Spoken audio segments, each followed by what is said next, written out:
It's Madden NFL 24 on EA Sports. And we've got the Dolphins' speedy running back. He was terrific a week ago. Well over 100 yards and several stops in the end zone. It's the Dolphins and the Bears, and it comes your way next. From beautiful South Florida, there's a look at Hard Rock Stadium in Miami. Today it's week 3, and we've got a good one in store, as it'll be the Chicago Bears taking on the Miami Dolphins.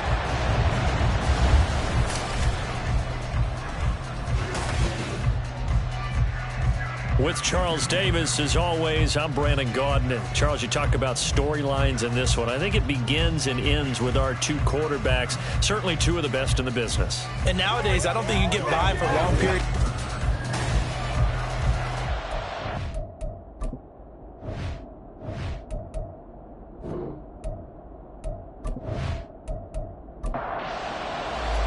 As of this morning, summer officially over. It's time for autumn football, and we're underway on EA Sports. From a yard or two deep, here comes a return. Dropped at the 21-yard line, so bringing it out of the end zone proves not a good decision, loses them about 4 yards. So here come the Dolphins now as they get set to take over on offense. And they are led out there by their mobile quarterback. And he's had good success here already this season throwing the football. 6 touchdown passes in his 2 games. He's really got this offense playing with a lot of confidence, trying to establish themselves early as a Super Bowl contender. Now a throw here, hauled in. He'll wind up getting a yard on the game's first play. It's second down. They'll look to throw here. Over the middle into traffic, and that's complete. It'll go as a gain of 4, and it brings up 3rd and 5 now. They'll need 5 on this play to move the sticks. They'll set up a throw. Work in the middle of the field, and he's got a man complete. And he is going to have the Dolphins first down as he's able to get 8 yards there on 3rd and 5. The Dolphins at 1-1 through 2 games thus far. It's not a start that's going to set the world on fire, but they've been pretty solid nonetheless. And the first thing that crosses my mind, it certainly beats the alternative of starting 0-2. I do think that this is a team that's going to take a little time to find its footing. Hard to navigate the always tough NFL. And he works his way forward to pick up 4 yards there on second down. Simply not much more you can ask out of your running back. Over 100 yards and the 3 touchdowns. And for an old coot like me, I loved it because he did it on the ground. A running back taking control of the game. That's what I like to see. Hold on. An old coot? Coot, C-O-O-T. All right, I'll look that up later. A second down pass play there, but it's incomplete. You look at this Bears defense. They've been excellent against the pass, the number 6 unit in the NFL. And I'm struggling a little bit trying to really categorize this crew. They're top 10 in the league against the pass, but the bottom half of the league in sacking the quarterback. That doesn't make sense. Imagine if this group ever put pressure on the QB, they'd easily move into the top 5. A couple of first downs on the drive already, as they'll go from the 47 now on first down. Here's a give up the middle. And he's tackled a yard short of the marker. Good gain of 9 on first down. He was solid last week, over 100 yards in their victory on the ground. They want to get that going again. Absolutely. And what they also understand is that from week to week, it's not necessarily the same, but they want it to be, right? What they saw last week on the ground, they want to see in this game as well. And he's going to have another first down as the tackle's made here at the Bears 33. First and 10 at the 33-yard line. One back in the backfield, he'll get the carry. And he'll manage to pick up about 4 in second down. And they'll work from the 29 on second and 6. Second and 6.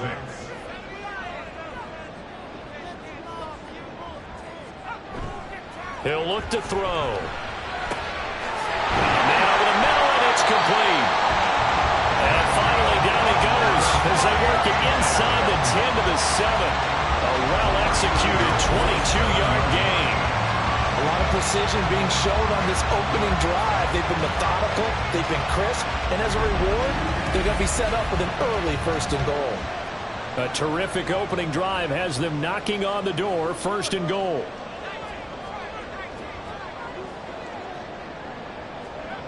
Back to throw here.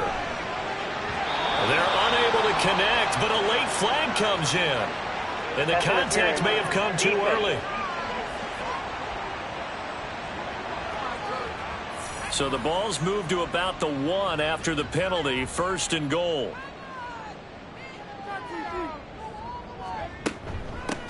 They'll try to run this one in. And he is not going to get through here on try number 1. They stop him at the goal line. Another shot from the 1 on 2nd and goal.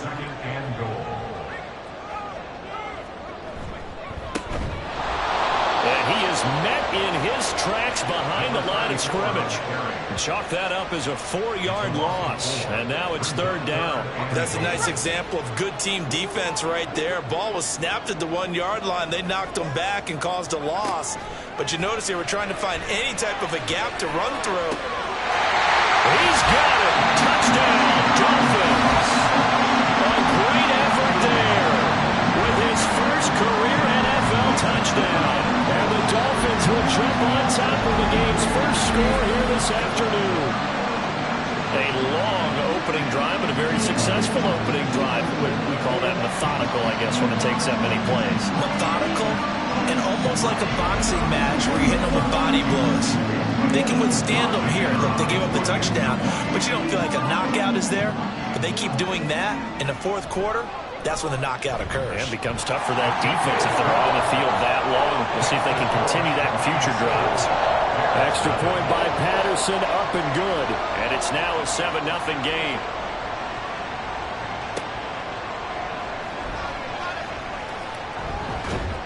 And he takes this near the 25. Just a little pass there. Call it the 26. So here are the Bears now for their opening drive. And they will be led out by their 6'4" quarterback. And it felt like in watching the game tape, he got everyone involved last week. He was a manager. He really was. That's a great way to put it because they ran the ball some, they threw it accurately. 1 touchdown pass, so he didn't, break the bank doing that, but he didn't throw any interceptions. That's the bottom line. That's why a defense loves a quarterback like that. Doesn't put them in bad situations. That's good. The completion there for 7 yards, and that'll make it 2nd down. 2nd and 3 at the 32-yard line.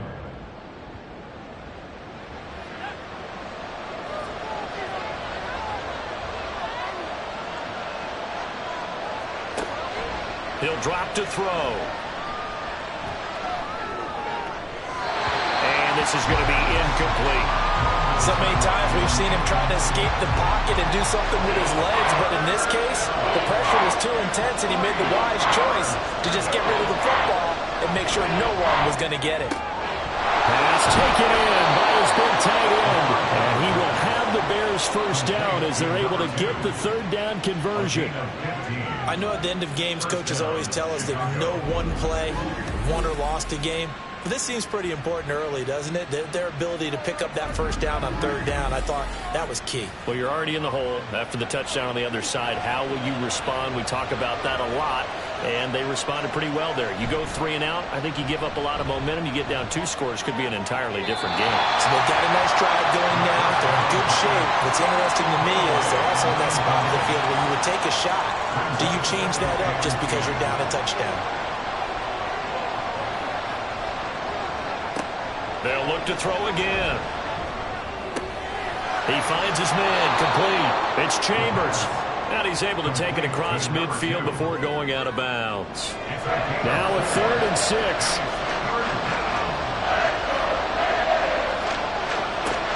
Again, he'll drop to throw.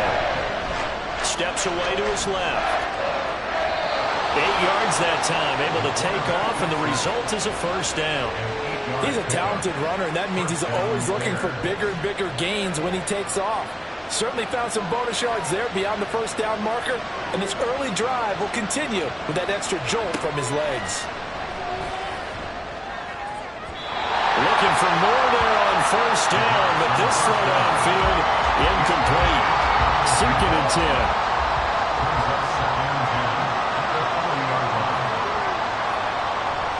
Looking to throw. Throwing into traffic there, and that's complete.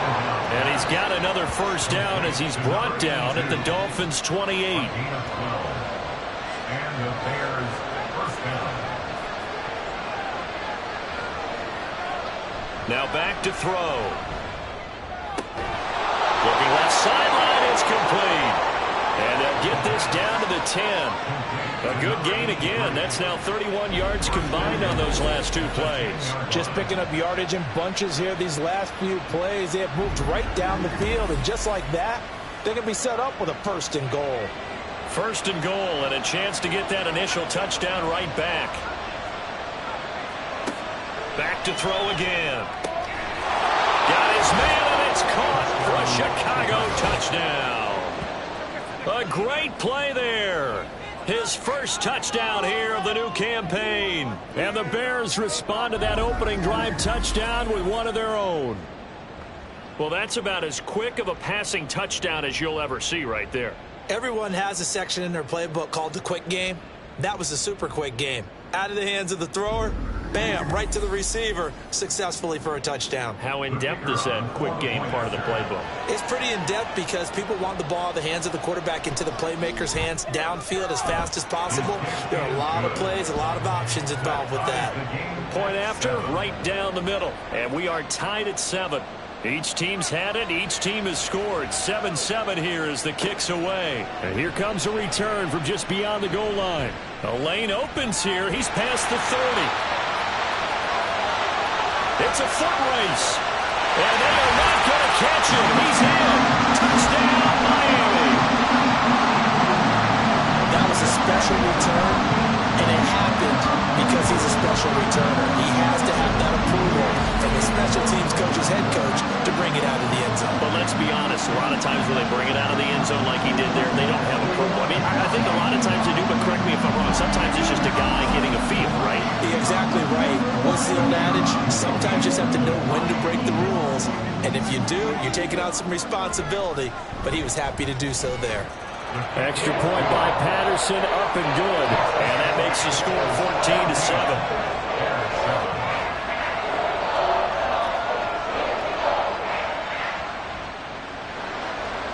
So now the other return teams out there as they'll try to duplicate what they just saw. And good coverage there on special teams as they'll get him down shy of the 20. Chicago works their way back onto the field here for their second drive of the game. So remember, Charles, last time they were out here, they scored, but they just saw the opposition score, and they're trailing right now, so they're trying to keep pace here. They need a touchdown drive. Well, if you're a fan of offense, you're loving this, but if you're a fan of defense, this is tough to watch, and it's also tough to keep that up when you've just watched your opponent march down the field on a scoring drive that lasts into double-digit snaps. You need a score here, not just to follow the momentum from your last drive, but put the onus back on your opponent. And that's what they're doing right now, swapping that onus back and forth. To about the 40-yard line. This defense for the Dolphins, much improved from week 1. They were terrific last week in getting their guys their first win of the season. And no matter what's done throughout a ball game, it always comes back to blocking and tackling. That's the essence of football. But I think it's hard for people to understand just how difficult it is to tackle, especially open field. Very few missed tackles on tape that I saw last game. This team does a nice job of getting their opponents on the ground. Someone sharp in this game. I mean, a touchdown pass on the first drive and comes right back, and he's flinging it around really well here. Really nice throw there to pick up the first down. You kind of just feel a laser focus and confidence about him, and I think we saw that this week, didn't we? Talking to him and the coaches, they felt good about his performance coming up. Hey, I was really impressed with that last practice we saw when they went through 2-minute drill, when they went through all the different situations. Ball hardly hit the ground, and I thought, yeah, he might be locked in for this one. From the 43, here's second down and 7. Now a give, right side. Clemens, and he stopped immediately there. No gain on the play, and it's going to bring up a third down. So 7 yards from the first down here as they come up to the line of scrimmage. On third down, he'll drop to throw.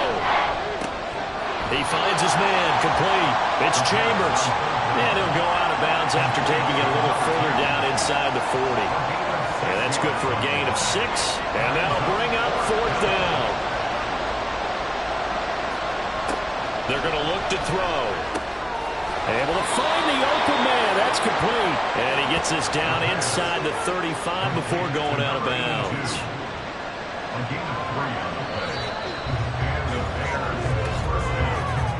Through one quarter, 14-7 our score. The Bears with the football. We get set to begin quarter number 2. From the 34 now, here's 1st and 10. As they've got it as we resume action. On 1st down, Clemens. Has some strong running there as he's down just shy of the 20 on the edge of the red zone. Mark that down as a pickup of 13, and the Bears have the first.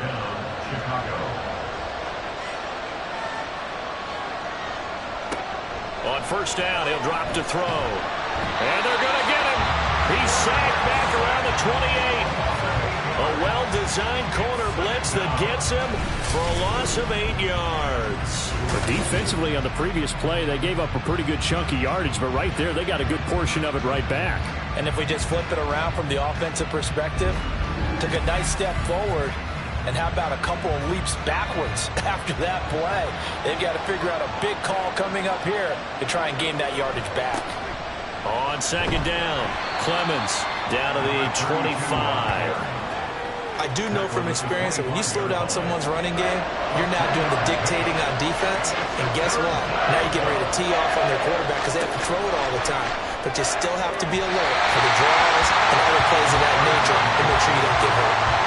Now a 3rd down throw, but it misses the target, incomplete. You've always been very good about checking my math. Am I correct? That's the first time that's been incomplete when they've thrown it to him? Yes, he had caught every other ball that coming his way. So they feel like they've got something really good going there, and they're going to continue to go there until the defense makes an adjustment and takes it away. Well, they finally made an adjustment there. We'll see if they can build on that stop.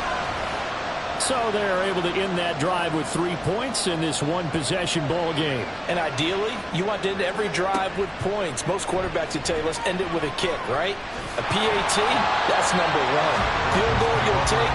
Punts, you really don't want to do that. In this case, they'll take the field goal and get prepared for the rest of the game. So now the Dolphins set to take over on offense.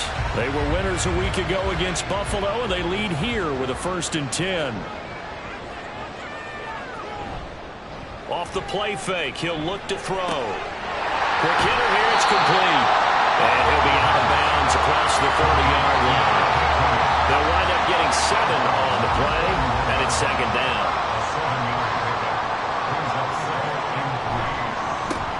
A handoff as they run the counter play.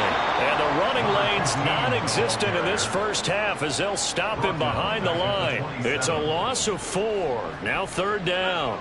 They are in need of 6 yards here if they hope to move the chains. Back to throw. That is caught. He's going to pick up the first down and then some. And he's going to be taken down, but there's a penalty flag in the backfield. Is this a hold or did they rough the quarterback? A bad time for a roughing penalty, and they get the gift of a 1st and 10. And they'll keep leaning on the running game, back to the ground. And he'll get this one down to about the 10-yard line. Now we're going to get a stoppage. Appears to be an injured Bear on the field. We'll get an update when we come back to Miami. Now 2nd and 9 from the 10.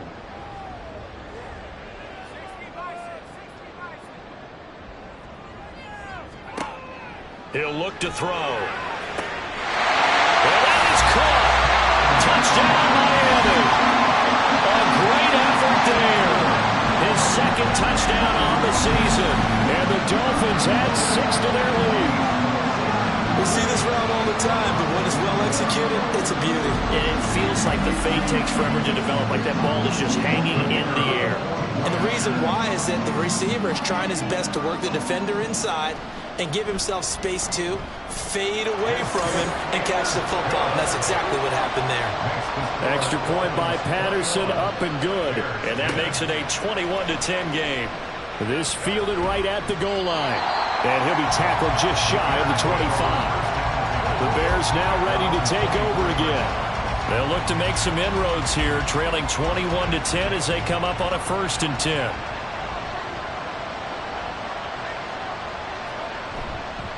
The play action fake. They'll look to throw. Got a man and he hits him in stride. They'll be brought down on the 30-yard line after a gain of 6.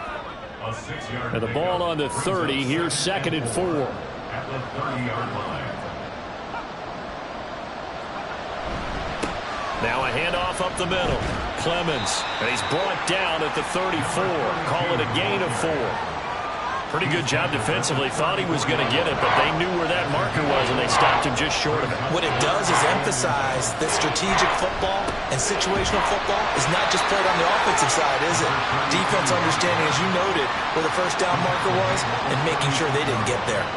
Just a gain of a couple, but good enough to keep the drive rolling.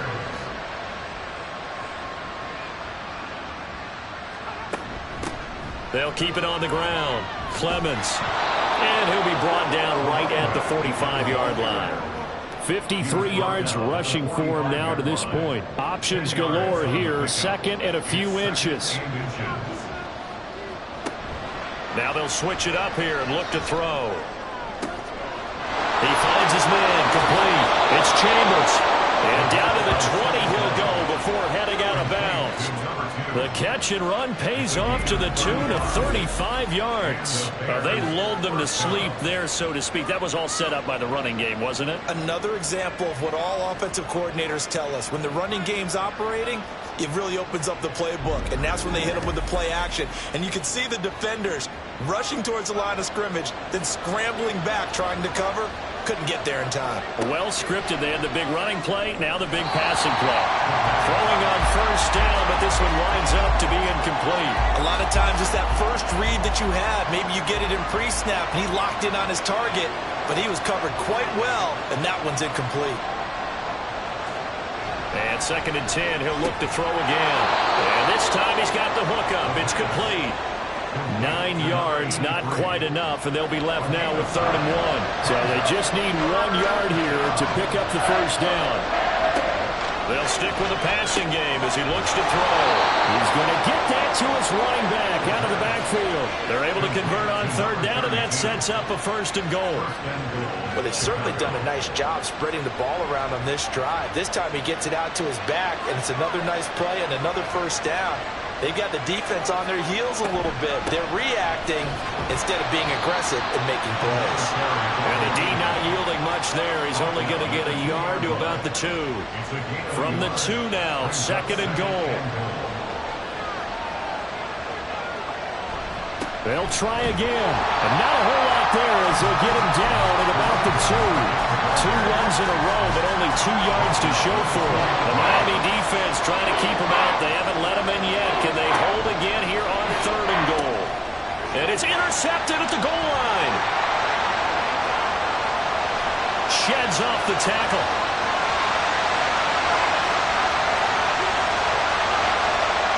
And he will bring it back. It's a pick 6 and a Dolphins touchdown. The mistakes continuing to pile up, and it looked like they were going to be able to eat into that deficit. Instead, now the deficit is even larger. Yeah, they were on a march with a chance to get back within a score, but now that deficit continues to grow.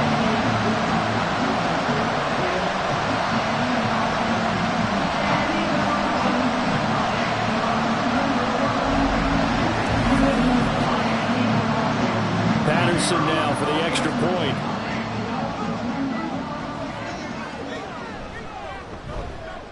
And the lead is up to 18 now. So the defense creating some points, not only getting the interception, but then returning it to the end zone for the pick 6. So they throw the pick 6. They'll get another shot at it now as this one's in the air. From a couple yards deep, he'll bring it out of the end zone. And the decision to come out of the end zone is going to cost him 5 yards as he's taken down right at the 20. There again is the running back as he trots onto the field. They're behind in the first half here, CD, but it's not to any fault of their running back. He's had a strong start to this one. And you're right about that, partner, because watching him play, You would think that his team is in the lead. He has been a lot of fun in this contest. Now let's see if they can actually make something happen, put more points on the board behind his efforts. Yeah, I'm curious to see, Charles, if they can play complementary football and get that passing game going as well.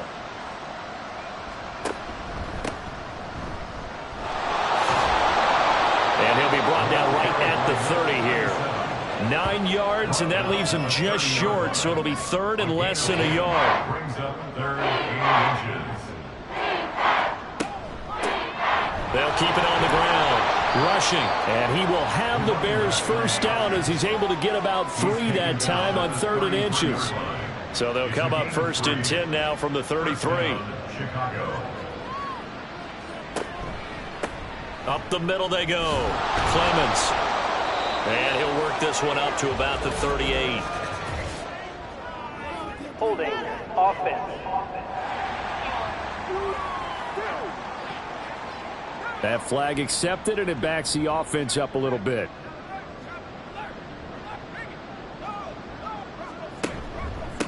Now a handoff up the middle. Clemens. And he'll be taken down, but not before they work it across midfield. 79 yards rushing for him as he has been tough to stop here this first half.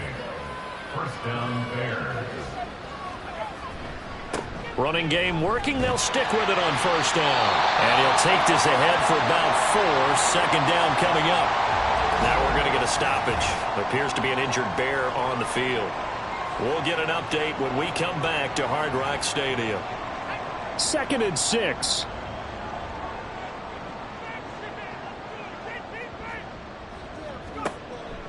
They'll set up to throw. And he will find his man on the outside. And he's got another first down as he's brought down at the Dolphins' 33. It's a gain of 10. And the Bears first down. They'll drop to throw. And that'll be off the mark, too far out in front, and it's incomplete. Well, a momentary speed bump there with that throw, partner. The defense had other ideas, and they're trying to mount a small stand before this drive reaches the end zone. He'll try again with the arm here on 2nd down. And inside the 20 before he's brought down.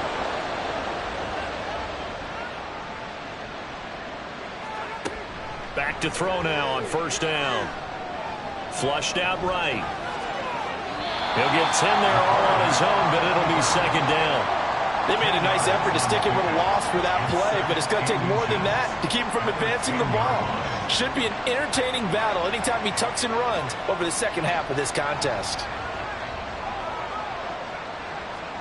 2nd down and inches.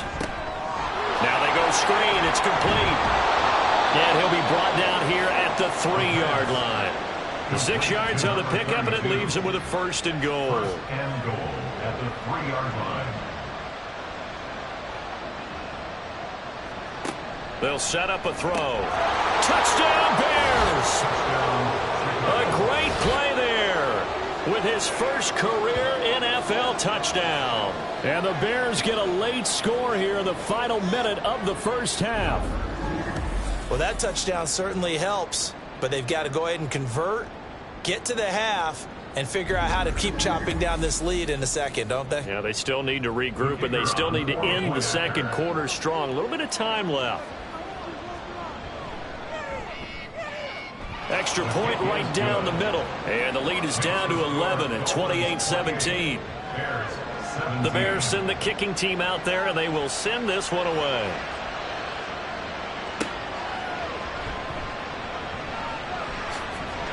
And able to take it past the 25 and up to the 28-yard line. The Dolphins taking over now late in this first half. And with a 2-score lead already, they may just look to get this thing to the locker room.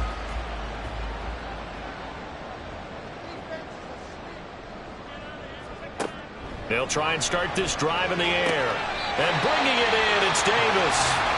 Now the Dolphins going to burn the first of their timeouts as the clock will stop with 34 seconds to go before halftime. And now a throw on first down there, but it's incomplete. I see the surprise in your face there, partner. That is a rare incompletion from him. He's been on point this entire game. He has percentage completion-wise way up. Not that time. He finds his man complete. It's Baker. The Dolphins going to take their second timeout. So that means they're down to 1 remaining here as we head toward halftime. They'll look to throw. He's going to find his running back. It's complete. Now the Bears going to call the first of their timeouts. So as they talk it over, we step aside. The Bears take over first and 13 seconds, the time remaining in the half as they come up on first down. They'll come out throwing here to start the drive. Incomplete, and we're down to 8 seconds now. I have a few questions about that throw because to me there just wasn't a lot there. I thought he tried to do a little bit too much, almost tried to will a receiver open when there was no chance he was going to be. Nice job by the linebacker being all over that one and knocking it away. Another throw on second down, and this one incomplete as well. And unless this is a quick incompletion, this is likely the last play here of this first half. They'll throw now on the final play.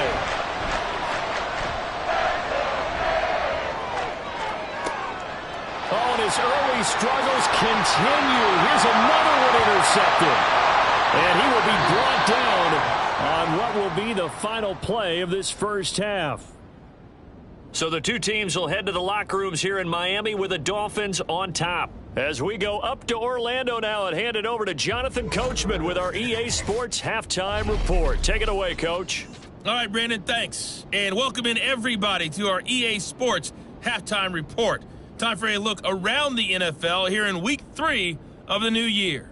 We'll start up at Highmark Stadium, just outside of Buffalo. And it's the Packers who have the lead as that game approaches halftime. A touchdown pass for Trey Lance in that one. From there, we move to H-Town to check on the Texans at home at NRG Stadium. And it's the visiting Jets who have the lead in that one. The Jets seem to be on their way to what would be a good victory. Lastly, let's get out to Jacksonville. See what's happening with the Jaguars at TIAA Bank Field. As you can see the score there in the second quarter. The Jags trying to gut this one out as it would be a good victory for them if they could get it.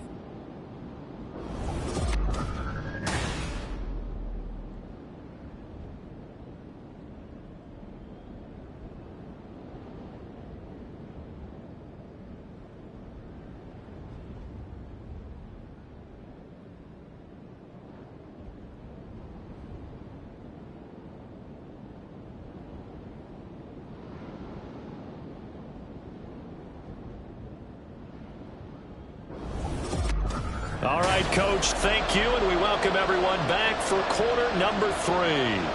The Bears going to see the football first, and they trail here as we get back underway to start this second half. And not much happening on the return as he'll get this to about the 23. So here's the Bears offense now as they get set to start this third quarter. And Charles, some things to like about that first half, ultimately trailing here, but certainly this deficit is manageable. So curious to see what adjustments they may have made at intermission. As am I, because I think things bode well for a possible comeback, because I thought one of their best reps in the first half came through the passing game. They were hitting the open receivers, taking whatever the coverage gave them and making it work well for themselves. Now, they just want to pick up the pace of scoring a little bit. So I expect them to come out and continue to throw the ball effectively. 2nd and 11. Firing quickly here, and that's complete. A gain of 8 there on the play, and that'll leave them with a 3rd and 2. They'll come to the line, needing only 2 yards to gain the first here. On 3rd down, Clemens.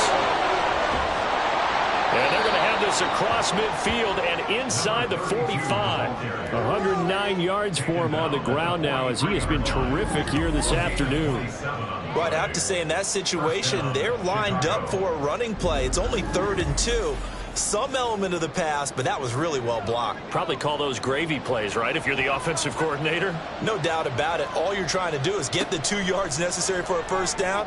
Then you look up, you got a whole lot more than that. Yeah, they did. They got a lot more than that, indeed. So give him 5 yards there on the pitch and catch, and that's going to bring up second down. At the Dolphins' 37-yard line.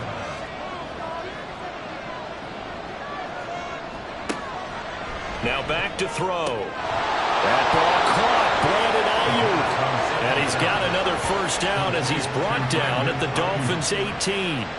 A good pickup there of 20 yards. So from inside the 20, here's 1st and 10 at the 18. Looking to throw. And it's caught.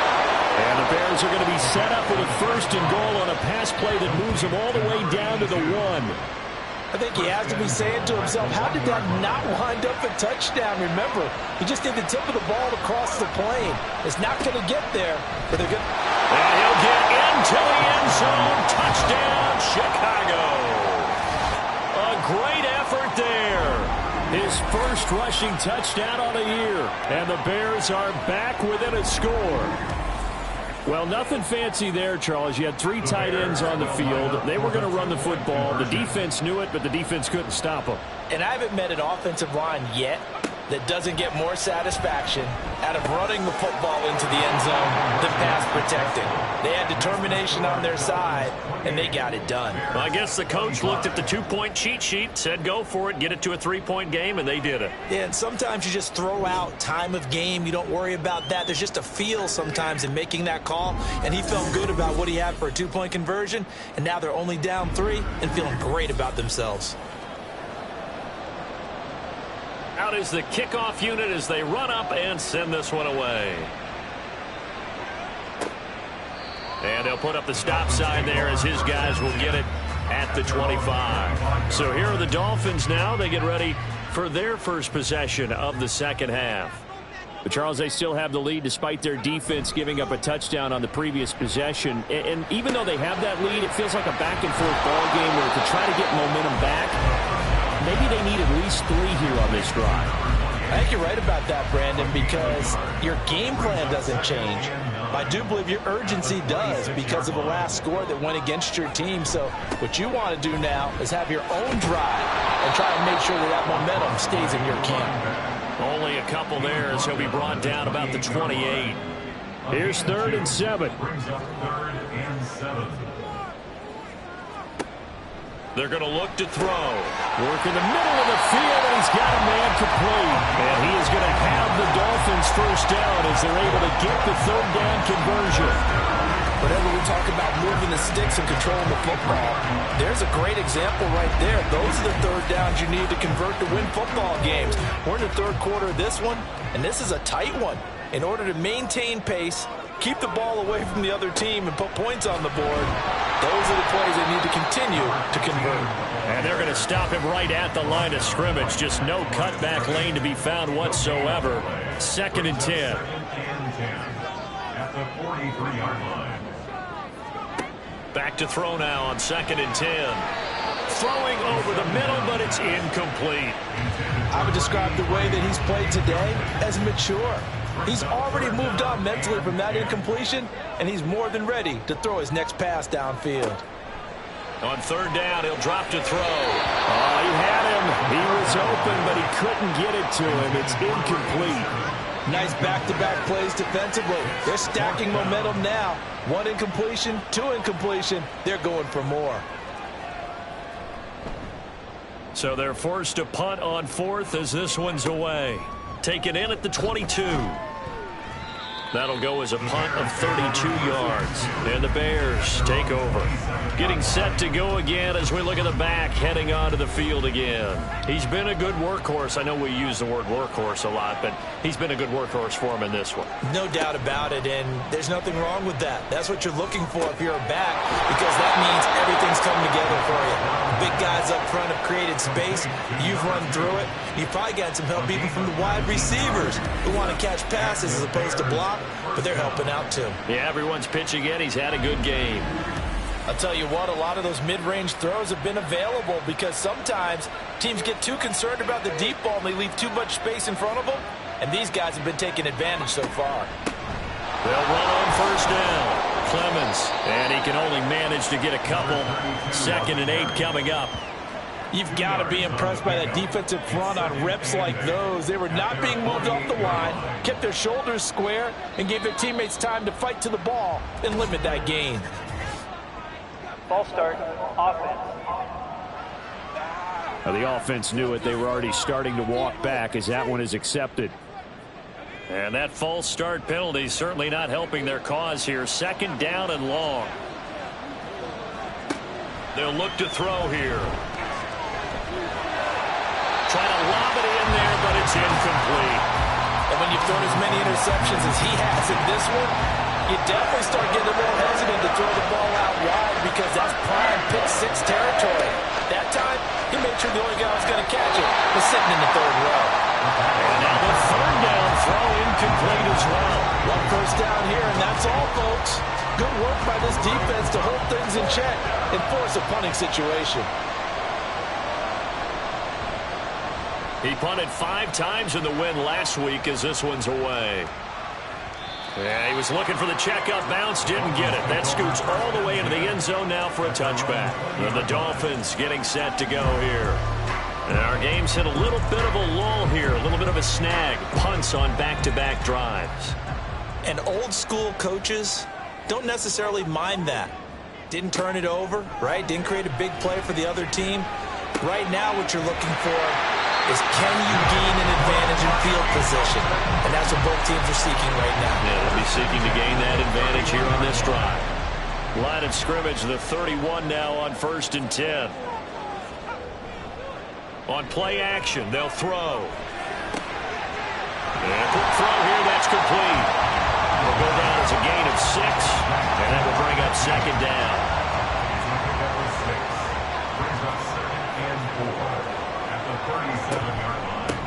One back in the backfield, he'll get the carry. And he'll get about 3 out of that up to the 39-yard line. In the first half, he was held in check on the ground, but despite that lack of production, they still have the lead. Yeah, and they've got to feel fortunate about that. If they could actually get production from their lead horse, that would help open up this offense and widen this margin, too. Able to find the open man. That's complete. And he's going to have another first down as the tackle's made here at the Bears' 37. Well, they were in search of a short gain on 3rd down, and they wind up nabbing over 20 yards. With the kind of game he's had so far, you had to know that on 3rd down that they would be looking his way, and they did, for big yardage and a first down. I think the defense fell asleep at the switch on that one. I would have doubled him, tripled him, anything to keep the ball out of his hands. They'll look to throw here on 1st down. That's going to be knocked away and incomplete. Zone coverage there, and they were playing deep. That makes it obviously a little bit harder to run by guys. And that time, there was not much of a window to get the ball in there, and it winds up incomplete. The throw over the middle taken in. That'll leave them with a 3rd and 2 coming up. They got 8 yards there.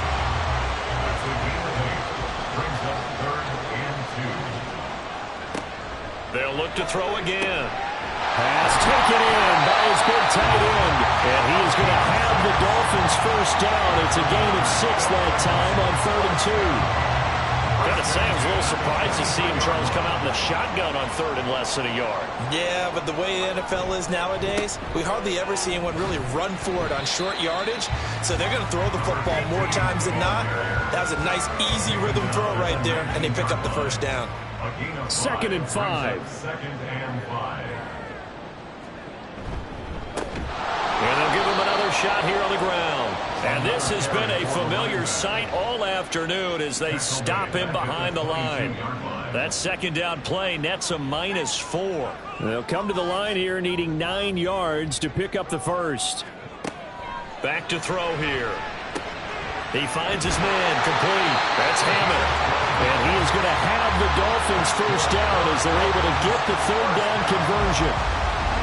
And a good quarterback facing zone coverage. If he has just a little bit of time to survey the scene, that's what's going to happen. No doubt about it. If there's no pressure, he's going to continue to pick them apart because he'll have all that time to find someone open downfield. You can only cover for so long. So maybe they want to go to a zone blitz scheme, get a little bit more pressure. Remember when Carolina did that against Denver? They lost the game ultimately. They dropped the defensive end out, and he ended up with an interception in that game in Super Bowl 50. Maybe some sort of scheme like that to try and get more pressure at the passer. At the Bears' 5-yard line. Off the play fake, he'll look to throw. Fighting for the end zone. He lost the football. It's out. And this is picked up by the Bears. And not much on the return there. He'll take it only up to the 9-yard line. We'll give some credit to the defense. They forced the big play, knocked the ball free from him, but that's a cardinal sin by the quarterback. Know where you are on the field, and he just gave up at a minimum 3 points. Instead of getting down, takes the contact. The turnover ensues. At the line, prepping for their next drive, the Bears offense. They'll take over deep in their own end after the fumble recovery as they start 1st and 10. A nice-looking play to start the drive down the middle and complete. And he works it across the 25 before being tackled. And that is going to do it for this third quarter of action. We'll return with more after this break. You're watching the NFL on EA Sports. Back now in Miami. It's been a very hotly contested game to this point. Just a field goal separating these two teams as we get set for the fourth quarter. Now a toss left side into the hands of his tight end. And he'll be out of bounds across the 30-yard line. From the 33, here's a 2nd down and 4. Brings up 2nd and 4. The play action fake. They'll look to throw. Going down the middle, and it's complete. And he slips up past the 45 before being tackled. They call his number again. It's his 6th catch and a 1st down. Here's a play fake as they set up to throw. Quick hitter here, it's complete. And he's got this down to the 35. Another nice gain, 16 yards there and a 1st down again. And here we are in the fourth quarter, partner, to watch them drive for what would be a go-ahead touchdown. And you and I both know this is where you need a quarterback who can keep his cool back there. Not just for himself, but to keep the rest of the team relaxed too. So now 1st and 10 as they've crossed into Miami territory at the 35-yard line. They run the counter. Clemens, nothing doing. Barely able to muster a yard to hit the 35. But not much on that run, Charles. No, that's exactly the way to execute a run blitz there. They guessed correctly that they would move the ball on the ground, honed in on it, and stopped them. Marked that down for a win in the defense's column. So give him 2 yards there on the completion. 3rd and 7 now.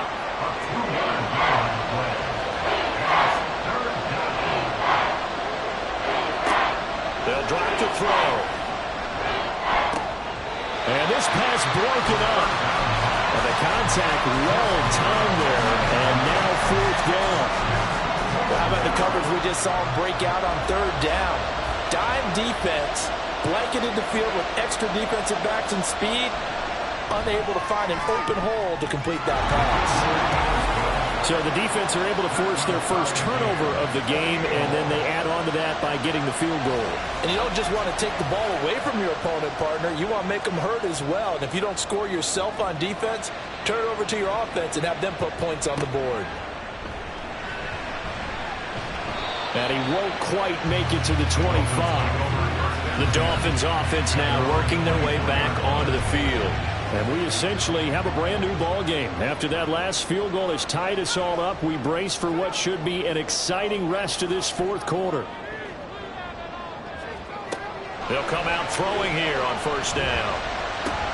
He finds his man complete. That's Hammond. And he'll get this up past the 25 before he's out of bounds. They'll come up on a 2nd and 7 from the 27. Back to throw. Escapes the sack. But in the end, the pressure too great, and he goes down.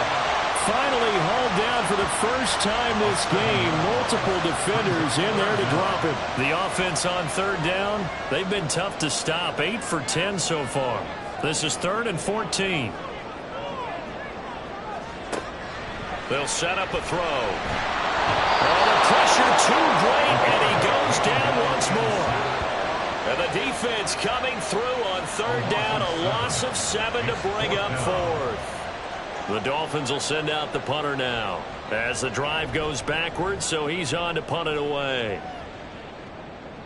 Now a fair catch taken just across midfield, maybe by a yard or two. Just 34 yards on the punt there, no return. And out will come the offense as they take over. Good starting field position for them as they come up 1st and 10, just shy of midfield at the 49.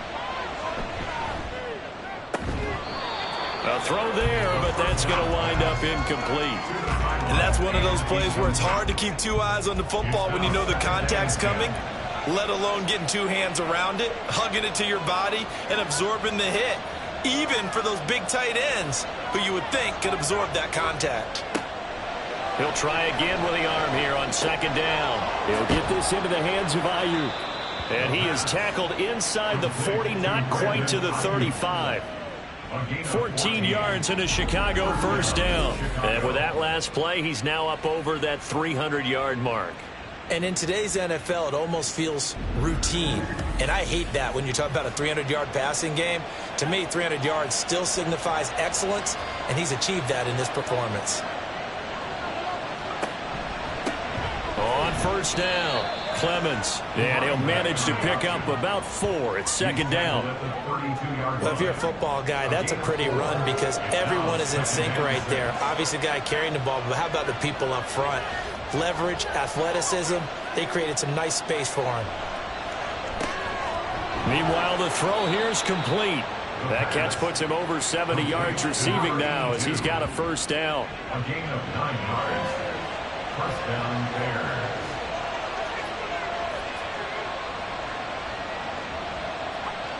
He'll look to throw. He finds his man complete. That's Chambers. And he'll go out of bounds in the red zone just inside the 20. Here's a 2nd and 5. A gain of 5 brings up 2nd and 5. They'll set up to throw. This is caught. Touchdown. An 18-yard touchdown grab. And the Bears have broken this deadlock and have taken the lead here in the 4th.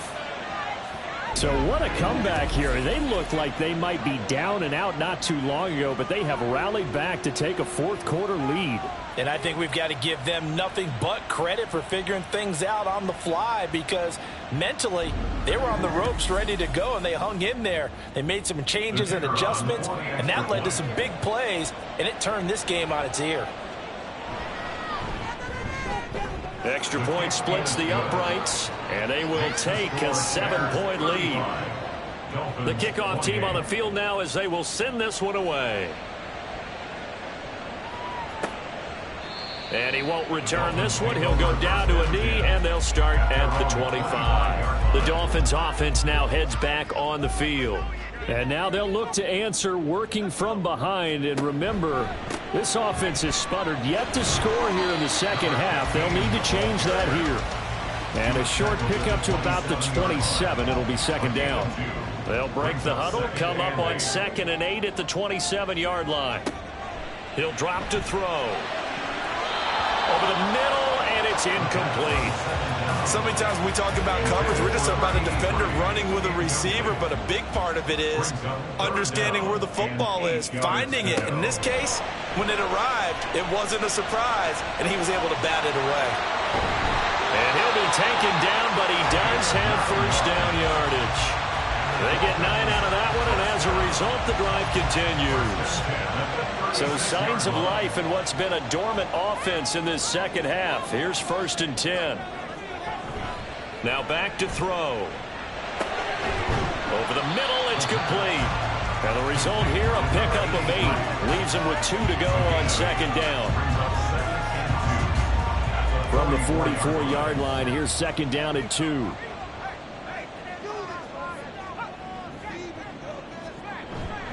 He'll look to throw. He completes it to Jones. First target, first catch, and a first down. The tight end is certainly a position built to move the chains because they can control space underneath. If they've got good hands, then, of course, they're a dynamic target.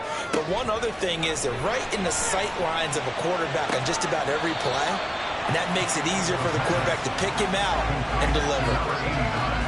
And there's a completion to the tight end. And look at the size of these players nowadays. At that spot, 6'4", 6'5", and up. A lot of guys used to be basketball players, somehow came back to football. That's really good for the game of football. You get better athleticism, great hand-eye coordination, guys who know how to control their bodies when they run their routes.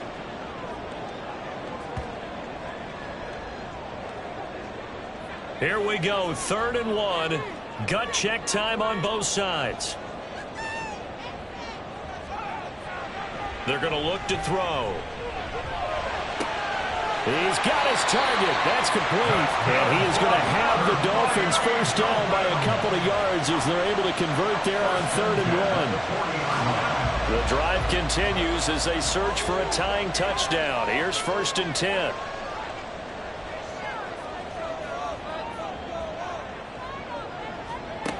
Looking to throw. This complete to Jones. And that's good for a pickup of 10 yards. And they'll be left with a second and about a foot. 10 yards on the pickup. It's 2nd and inches at the Bears' 30-yard line. They'll look to throw here. Looking for his running back, and he's got it. And he'll be brought down at the 27-yard line. They certainly had success throughout this contest getting him the ball in the passing game, and there he picks up another first down. Whatever they saw going into this one, they've been able to capitalize on it, and no adjustment has been made to take it away.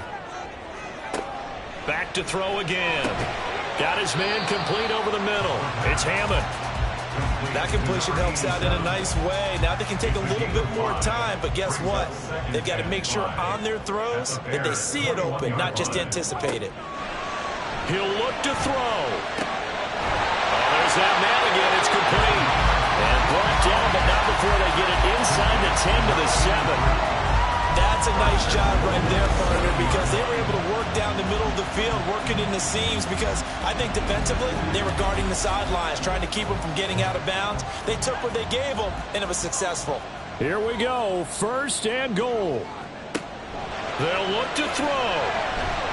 And he's brought down right at the 5-yard line. Give him 2 on the play. One thing that makes him so tough in these 2-minute drills, you got to take into consideration he's mobile. And that's a big plus for him, but he also has to be careful with that mobility. Sometimes getting rid of the ball and stopping the clock is more important than running around and maybe taking a sack. A lot of tired bodies on that field, but this is a big play, 3rd and goal.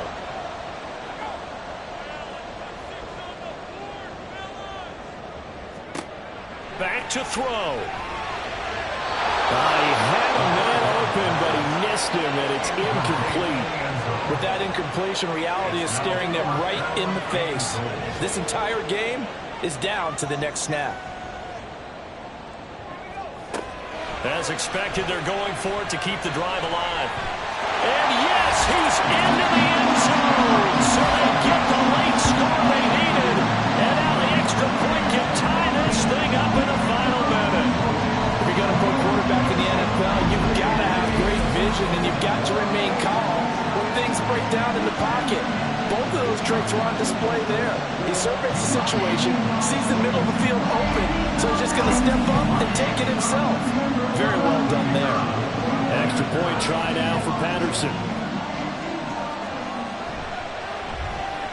And no sweat, he puts it through, and we are tied here in the 4th. And what a drive that was. 16 plays all told. And the touchdown and PAT mean we are tied here in the final minute of play. This one, all we could have asked for. All tied, final minute as the kick's away here. Here's the Chicago offense coming back out onto the field. Well, partner, here it is. They've got the chance to win the game. You'd have to think they need to get it near the opposite 40 to have a chance to kick a game-winning field goal. We'll see what they can do. And you're right about that, because if we look at it in macro, that's what it looks like. But I think in micro, the head coach has already asked the special teams coach, what is he feeling? What does he think? Where does he want the football? What's the yard line we have to get? And he's already relayed that to his quarterback and his offense. They know what the goal is. Now the key, can they get there? They'll look to throw here on first down. Over the middle, complete. That's Chambers. Now the Bears going to call the first of their timeouts, as they'll stop it with 27 seconds showing on the clock. They'll run on first down. Clemens. That's some strong running there as he's down just shy of the 20 on the edge of the red zone. Now the Bears going to use the second of their timeouts. That'll leave them with just one remaining in this fourth quarter of play. So now one of the biggest kicks of the night is forthcoming. The Dolphins going to take their second timeout. And with that, they're down to one remaining here in the second half. So the field goal unit is on the field, as this is a big spot right here. This to almost certainly win the football game. And his kick is good. And it's celebration time on that sideline as they have taken the lead in the final seconds. He hasn't missed a kick all year. Why would he start now? That's a great question, isn't it? Well, maybe because that was the most nerve-wracking kick he had to attempt all year. But he knocked it through just like it was an easy chip shot. And he'll take it up past the 25 to the 26-yard line. The Dolphins at the line ready for their next drive. Good drive last time. Really effective passing the football. Do you maybe mix it up, now go to the ground game and surprise the defense a little bit? I would anticipate the defense making some changes, but I wouldn't necessarily just absolutely go in the opposite direction. They're doing so well throwing the ball. Yeah, why I wouldn't change it up until they showed me a reason to do so. And a fun, close ball game comes to an end. On that last play, Charles, they were on the wrong side of midfield. They needed something near a miracle, and they couldn't get it done. Yeah, the effort, that was good. Very good, in fact. They were just a little too far out to get a decent look at the end zone for that last opportunity. Couldn't get it done, but a nice game overall. So for Chicago, it's an ideal start as they move to 3-0 now on the young season. And they will head back home next week. Meanwhile, for Miami, they'll fall to 1-2. And they'll try to get back on track next week as they head up to Orchard Park to take on the Buffalo Bills. I'm Brandon Gaudin. Certainly have to thank Charles Davis, my broadcast partner, and our entire crew. We'll catch you next time right here. It's the NFL on EA Sports.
It's the National Football League on EA Sports.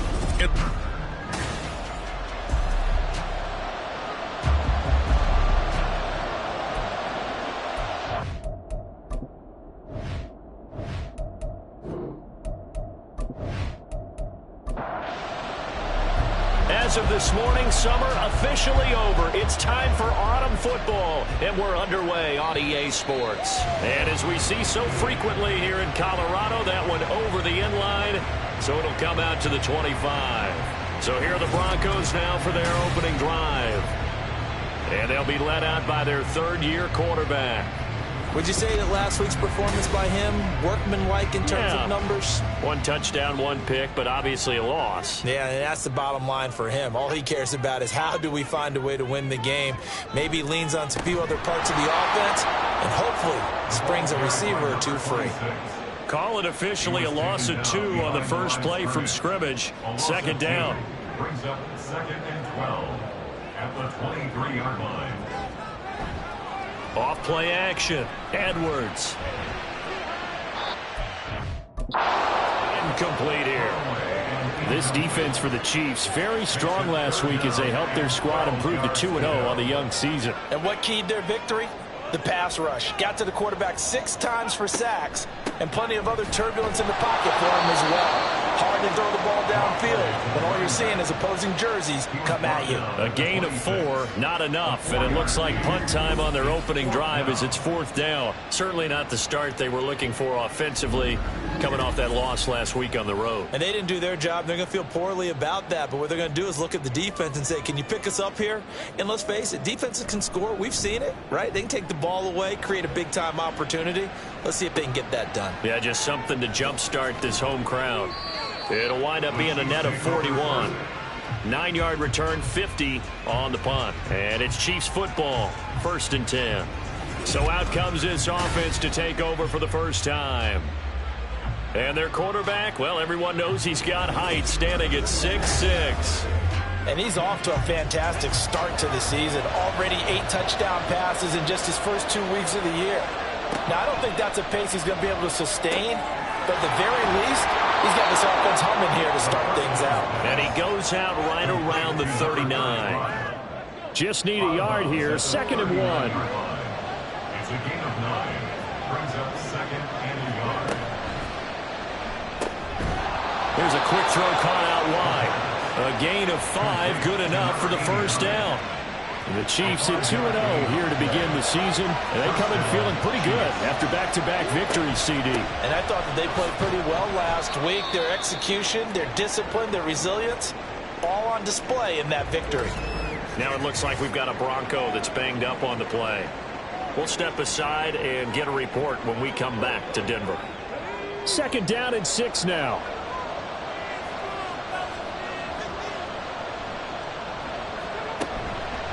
Off the play fake, he'll look to throw. And this throw a bit late as he couldn't reach back for it. But you look at this Bronco defense. And they've been excellent against the pass, the number 6 unit in the NFL. You have to like the way that they played in the first month. They have to be very proud being a top 10 unit against the pass. Their goal, though, in this one, see if they can improve that ranking. A good pickup there, a 22. I don't care how many times we see it. I still get a kick out of watching quarterbacks and receivers do the pass tree in pregame warm-up. But I always remember that when we go to practices, we see that after practices as well. They really tune it up, don't they? They tune it up. They know why they do it for these situations. First down. And they build that trust, and that's why they're able to find him in this type of a situation.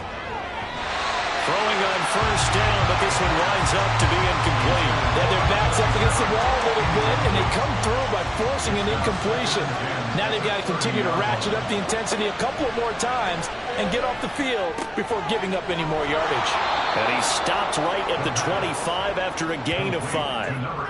And forget about the run to set up the pass. They're just coming out throwing. Forget trying to set anything up. They feel like they have the advantage. They feel like they have the matchups, and they're just attacking right now. Yep, going to the air on the opening drive. Able to find the open man. That's complete. And this is going to be another first down as they'll make the tackle at the Broncos' 15-yard line. They picked up 5 yards last time. Now they double it and get 10 here. Line of scrimmage, the 15. It's 1st and 10. Again, he'll drop to throw. His throw incomplete. Yes, sir. How about an attaboy there on first down? Got his hand in and knocked it away. Here's 2nd and 10. They'll stick with the passing game as he looks to throw. And he's got his man in stride, complete. Well, following the play now, they're going to stop the clock here as a man is shaken up. We'll step aside and get a report when we come back to Denver. Here's 3rd and 3.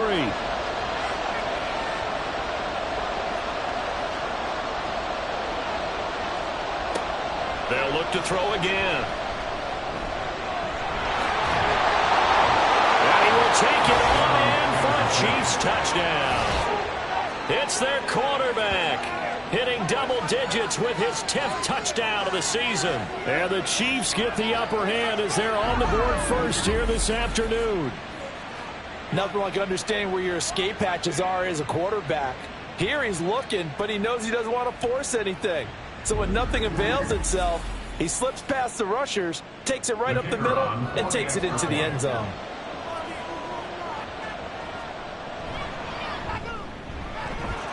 Point after, right down the middle. And that makes the score 7-0.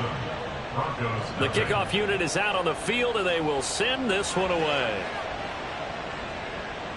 And they will not get a chance to return this one as it's through the end zone for a touchback. So now the second drive offensively coming up for the Denver Broncos. Early on, you know, Charles, every game could be called a measuring stick game. But I think when it comes within your division like this, it's a measuring stick game with a little extra intrigue. I would agree with that totally because all division games have a little extra to them. But I like where this game is situated because at this stage of the season, it has that little extra juice. But at the same time, it's not a make or break if this were, let's say, week 15, 16, somewhere in that neighborhood. Yeah, he's going to be out of bounds, but not before he takes it inside the 40. That one covers 29 yards, first down. 2nd and short, that's a rundown, so it's definitely a good time to go play action if you're feeling it. And they do so and pick up a first down. So now 1st and 10 in Chiefs territory at the 37-yard line. Now a handoff running through the middle. And he'll be brought down just outside of the 30. These are his numbers from last week's contest. 14 carries, 67 yards. They've won 2 straight games. They have done it with the running game as the focal point of their offense. So in this contest, I don't think about doing anything else. I continue to ride the hot hand that I've established and lead with the runners. It's complete. Vereen.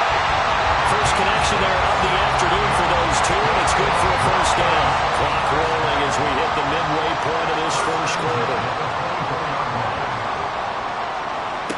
Edwards on 1st and 10. Floating one, incomplete. It sort of looks like they still have some fight in them on this series because it seemed like things were headed for the red zone. But if this defense gets 2 more stops, they can keep them out of that area. And 2nd and 10, he'll look to throw again. He completes it to Baker.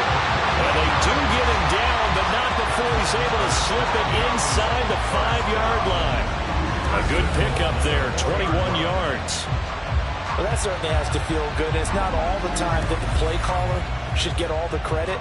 Sometimes I think in the huddle, the quarterback just says, hey, who's going to make a play for me? I just need something right here. And the end result there, nice first down. And he is into the end zone for a Denver touchdown.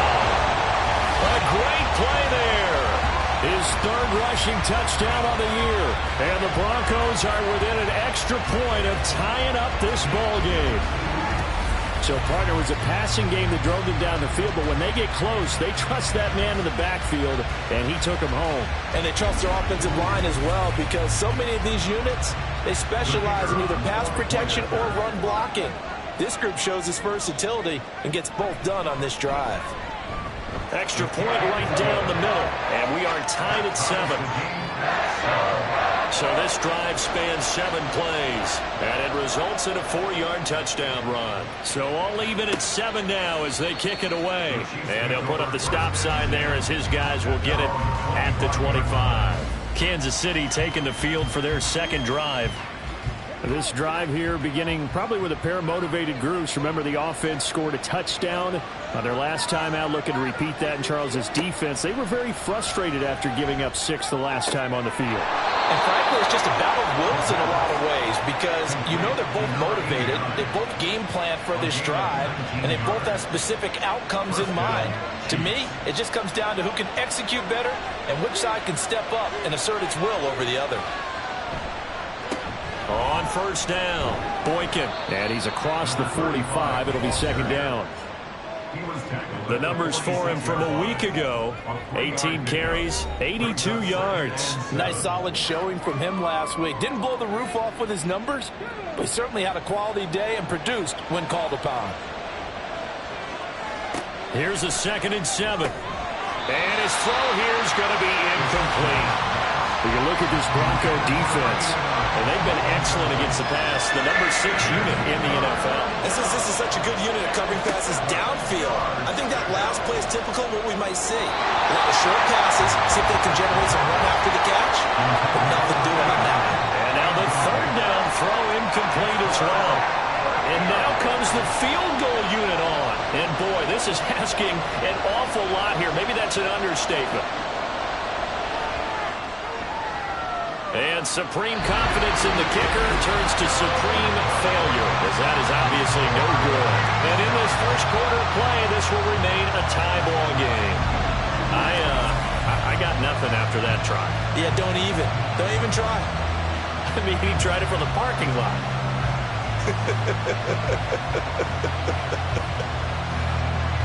Why we saw that field goal try a moment ago, I'll never understand. But as a result, this offense, they've got to be pumped. 1st and 10 in striking position already.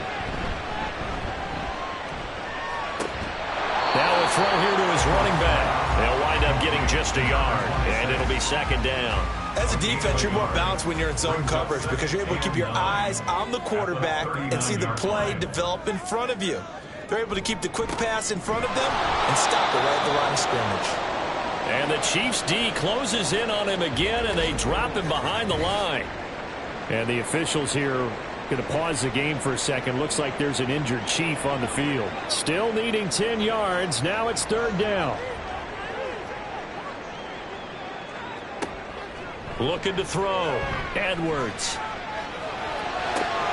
Work in the middle of the field, and he's got a man complete. And they'll wind up getting this one all the way down inside the 20. Last play, they got stuffed at the line. Different story here, over 20 yards. I think it all came together there. In-breaking route, drove it with excellent pace. Money throw right there to move the sticks. So from the 17 now, here's a 1st and 10.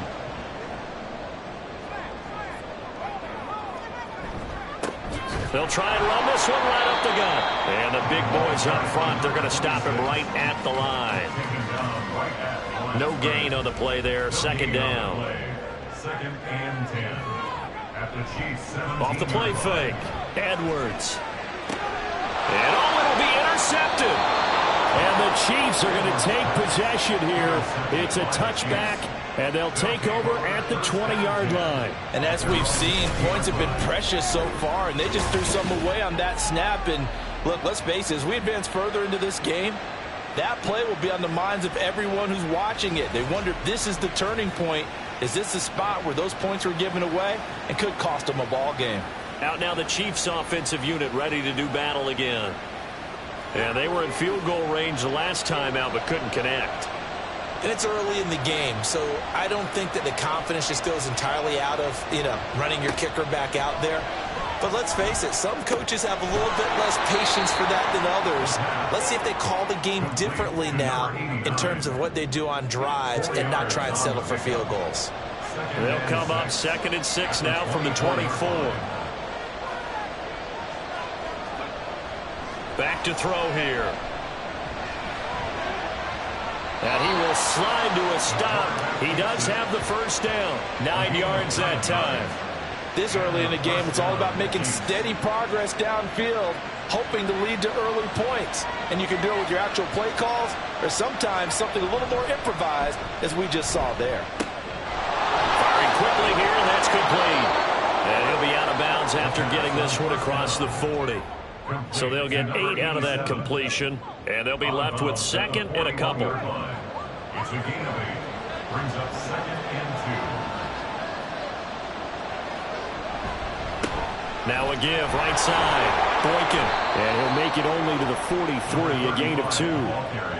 We haven't seen much from him running the football here in this first quarter. No, you're right about that. We haven't seen much of him at all so far. They've stacked him up pretty well, but when you try to run the football, sometimes you got to play the long game. Keep handing it to him, and some of those runs that aren't working now, they turn into 6, 7, 8, and maybe more later on. 7 yards there. Good enough to move the sticks. 2 first downs have them up near midfield now on 1st and 10. And Brandon, from our time in college football, where receivers weren't running the traditional NFL route tree, one thing they did learn, find open areas, find soft spots, and set up and catch the ball. And I think we just saw that there. Yeah, we saw that indeed, picking up the first. These two teams all tied after 1. The Chiefs with the football as we start the second quarter, as they've got it with a 1st and 10.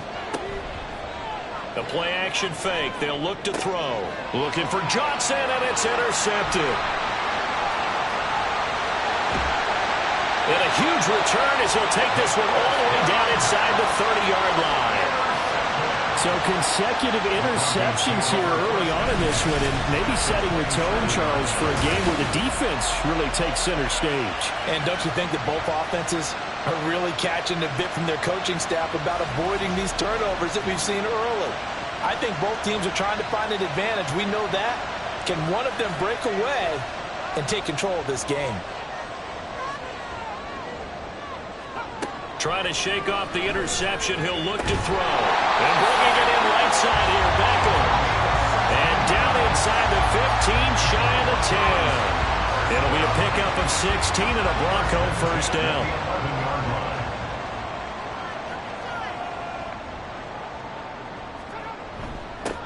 Here's a give up the middle. And he is going to be stopped cold behind the line of scrimmage. 2 yards the loss, 2nd and 12. The running lanes have definitely not been there for him here in the first half, and I don't think it's all been his fault. His offensive line hasn't given him much space. A loss results there. And there just continues to be nowhere to run. He's bottled up again at the line of scrimmage. Now it looks like we've got a Bronco that's banged up on the play. We'll step aside and get a report when we come back to Denver. We'll see what they have drawn up here. A little bit behind the line. 12 yards needed to gain a first down. To throw on 3rd down, Edwards. And this is going to be incomplete. The Kansas City defense tough to throw on there, and now it's 4th down. Oh, that's going to hurt a bit because they needed to come through with a completion there. Now a drive that started with great field position is facing 4th down. And this one is right through. And they take the lead here now at 10-7. So, Charles, they get to them with their first turnover of the game and then make it hurt a little bit extra with a field goal. And anytime you give the ball up, what's the first thing a coach tells his defense? Don't let them score off of this. You've got to put out the fire. In fact, in 2021, that's what one NFL coach termed his defense, the firemen. Go out there, guys, and don't let them put some points on the board. The KC offense out of the huddle, ready for their next drive. Not an ideal way to end their previous drive. They threw the interception, Charles, after they had built up some momentum. They were moving the football, but something to at least build on for this offense as they run back out here. Yeah, you're right about that. Up until that last play, everything was working pretty well for this offense, gaining chunks of yardage, getting first downs, really making a push for the end zone, and looked like they had a nice rhythm going. Now you got to have a short memory here. Don't focus on the interception. Focus on what came before it and get back to it.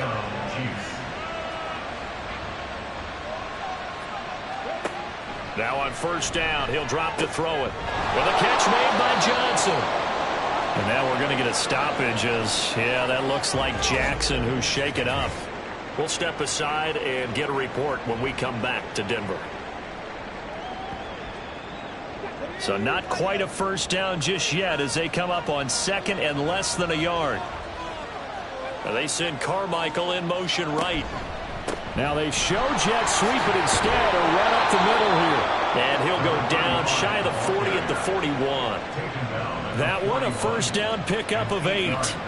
2nd and inches is oftentimes an invitation for an offense coordinator to take a big shot downfield because he feels like he can come back on 3rd down and pick up the first down. But sometimes you just don't want to break tendency. Stay with what you are, stay with who you know, and go get the first down. That's exactly what they did. And we're at the 41, 2nd and 9. They'll drop to throw. He's going to hit his man out of the backfield, complete. He'll get only 3 there, so it leaves him with a 3rd and 7 ahead.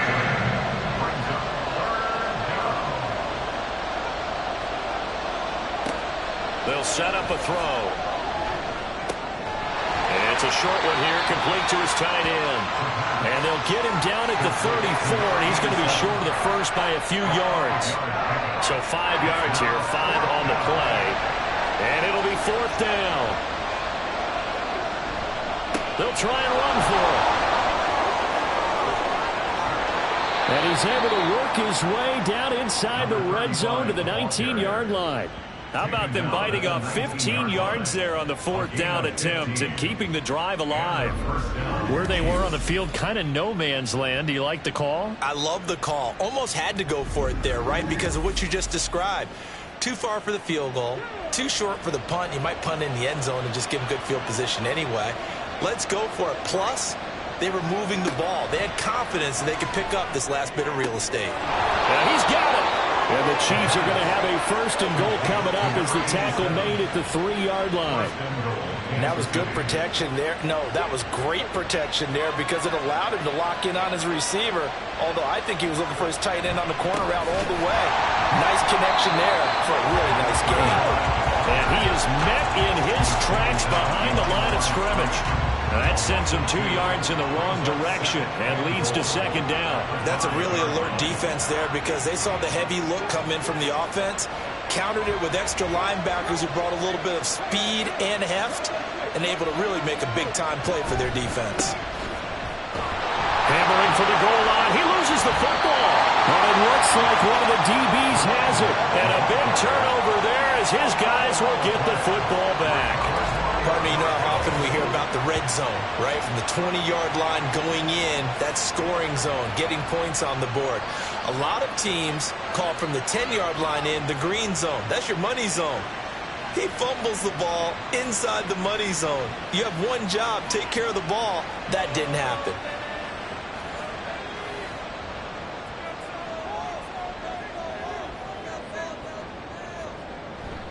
They'll start on the ground here on 1st down.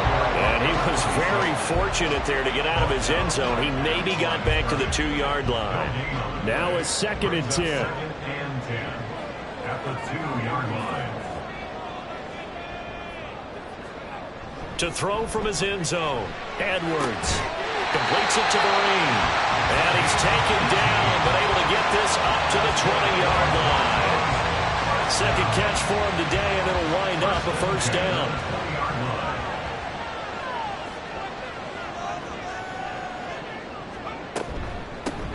From the gun, he'll hand this off. Fights forward for only about a yard up to the 21. He did have the touchdown run earlier, but not a heck of a lot more than that throughout this game. No, not at all. In fact, I would say that this defense has done as good of a job on him as they have on any runner in recent memory. Here's Edwards. Off play action. Now the pressure comes and he goes down. Just inside the 10, back at the 9. He couldn't get away. He'll wind up losing a dozen yards. A 12-yard loss, and it brings up 3rd. Well, competition comes up in so many different ways. And right now, this unit, their competition is who's going to get to the quarterback the most times. Had about 5 sacks last week. We just saw their first one of this game. And this offense on 3rd down today, just 1 for 3 thus far. This will be 3rd and a mile. Operating from the gun, Edwards. He'll let it go deep for Beckham. And he knocks the ball away, and it falls incomplete. 2 things you can do in that situation: run and punt the football, or try and take your shot at getting the 1st down. They chose the latter, but they'll have to punt all the same. So from their own end zone here, this kicks away. And he'll take it just outside the 40. An 8-yard return there after a punt of 47. And it will be 1st and 10 as they take over. A look at the running back, the man out of the backfield as he gears up to go again. You can count his carries on one finger. They've only given him the rock one time, Charles. What gives? So we can't draw any conclusions just yet. He has to touch the ball multiple times in order to get into a rhythm and have a chance to have success. You know who else gets into a rhythm? The offensive line. They feel better about what they're doing when they know they've had multiple opportunities to get it done. Yeah, well, the conclusion we can draw so far, they're losing here in the second quarter. Let's see if they change tunes. Another throw on 2nd down, and this one incomplete as well. No coverage bust by the defense here. They did a nice job accounting for everybody, and that led to an incompletion. On 3rd down, he'll drop to throw. That is caught, and he'll go down, but not before getting this inside the 30. 23 yards, the final tally. If you're going to blitz, likely going to leave you in man coverage with this guy, and that is less than ideal. It is, because just about any offense that has an elite receiver, if you blitz and have him in man coverage, you're going to him, even if he has an elite defender on him, because he usually knows where the ball is before the defender does. Now a play fake here on 1st down. And it's a short one here, complete to the tight end. It'll be a gain of 5, and it'll be 2nd down. A gain of 5 brings up 2nd and 5. At the Broncos. Back to throw again. He's got room to roam. And finally taken down at the 4-yard line. Back-to-back receptions for him, and it's another 1st down. His position, and he's listed as a tight end, but he certainly doesn't run like one, and that's what we're seeing more and more coming into the league. Those guys who can run, make plays after the catch, and gain that additional yardage. And using that speed there to turn it into a pretty nice little gain. It's a loss of a yard there, and it's 2nd down. Sometimes you just sit back and marvel at what he can do defensively. Speed, strength, quickness, he's the whole package, and that package just wrapped up the runner for a loss. A 2nd down pass play there, but it's incomplete. My first thought is surprise, because that's one of the better tight ends around, and I've seen him pull in balls like this before. But how about a little credit to the defense forcing that incompletion? And in for the Chiefs touchdown. A great effort there. His first touchdown of the new season. And the Chiefs are once again back in front.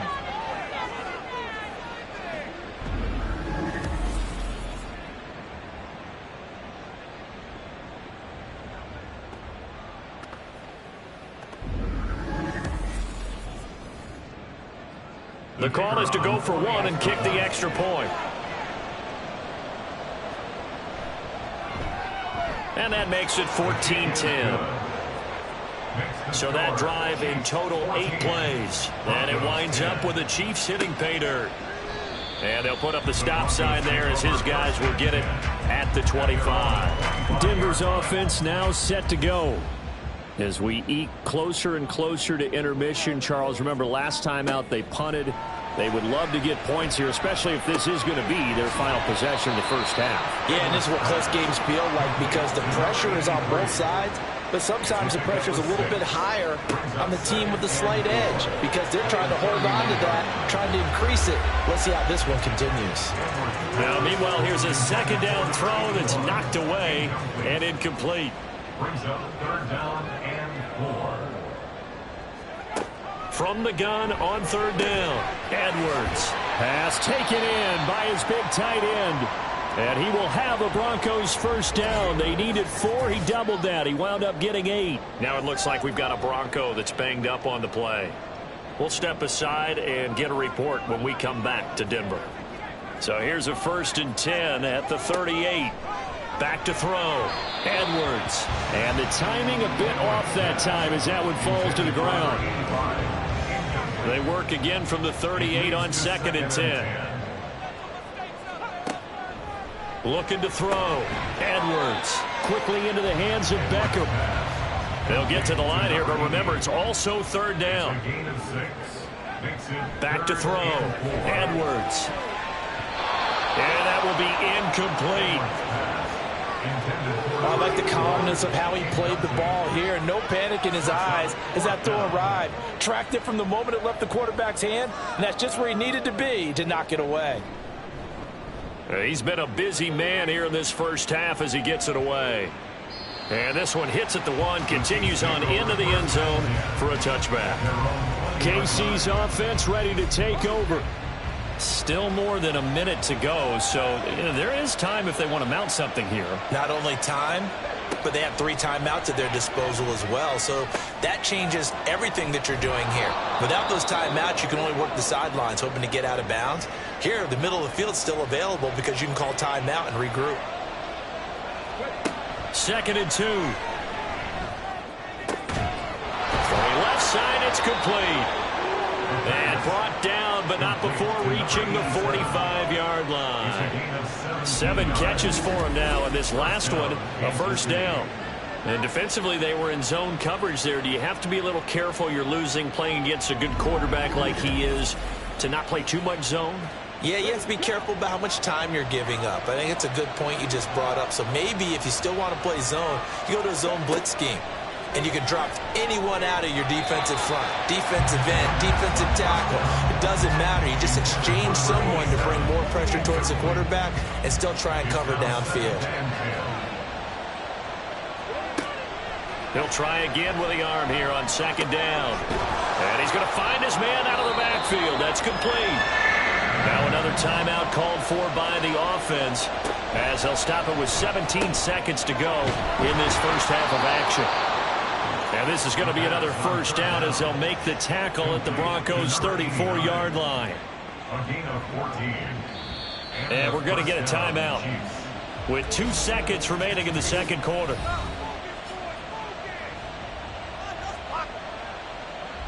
So with 2 ticks left here in the half, on is the field goal unit. On the left hash, officially it's called a 51-yard attempt. And the 12-year veteran knocks it right through, and that will do it for this first half.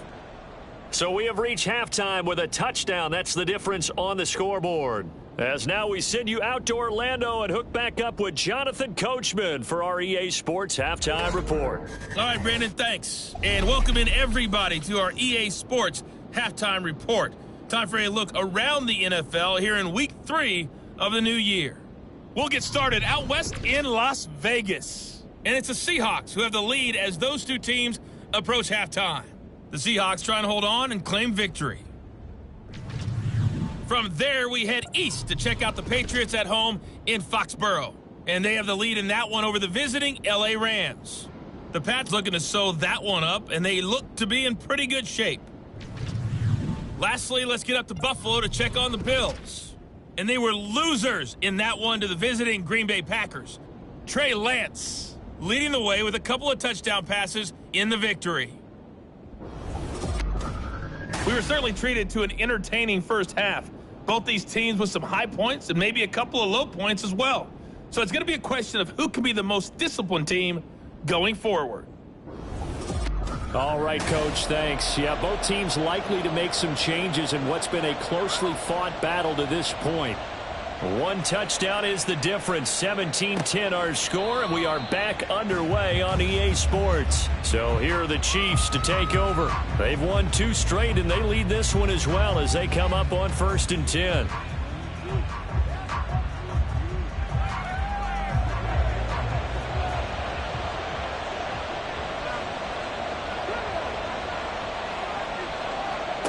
They'll come out throwing here to start the drive. And a quick throw here, that's complete. And this will be a gain of 5 as he gets it to the 30. Ball on the 30. They'll come up with a 2nd and 5. At the 30-yard line. They'll set up to throw. And that is incomplete. Had an open man that time, but ended up putting a little too much heat on it, don't you think, partner? Absolutely. Just needed a touch more air under it. Instead, he fired an absolute bullet. Out of the gun now on 3rd down. He's got his target. That's complete. And he will have a Chiefs first down. They needed 5 there on 3rd down. He winds up getting 7. But we always hear about the connections some quarterbacks have with certain receivers. I think this guy has a connection with just about everyone. Didn't mind throwing it in there against double coverage to him. Shows some confidence, supreme confidence. Big-time confidence that he would make the play for him, and he did. Second down and 4. 6-yard pickup brings up 2nd and 4. It's a short one here, complete to his tight end. 8th catch for him now. He's been a big factor. And it's a first down. First down, Kansas City. They run the counter. Boykin. And he is going to be stopped cold behind the line of scrimmage. Call it a full 3 yards in the wrong direction there. Brings up second down.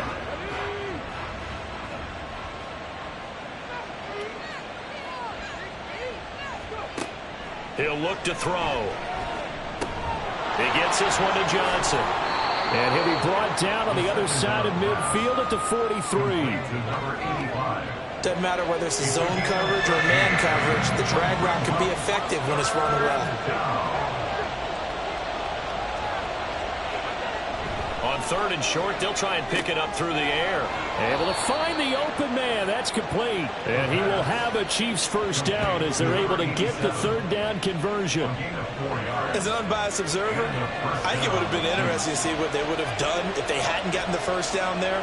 But since they did, I guess the point is moot. And they're right there in that middle ground, field goal range, punt, go for it. But as you said, they picked it up. And they will eventually get him down, but he's inside the 5 all the way to the 3. 36 yards on the play. You can feel the effort all the way up here. He tried his best to get there. Didn't quite make it, but down around the 2-3 yard line. Got to love the effort, and especially the big play that gave his offense a great opportunity.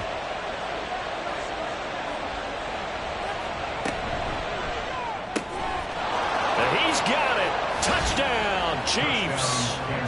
From 3 yards out. And the Chiefs take the opening kickoff of the 3rd quarter and drive right down the field to extend their lead.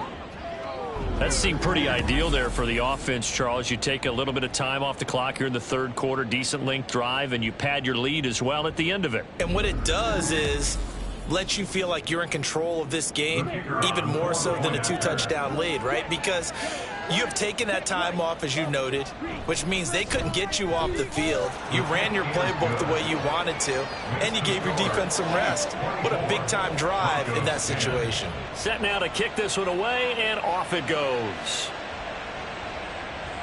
And this will not be returnable. It's out of the back of the end zone for a touchback. So now a look at the Broncos as they head back out there for their first possession of the second half.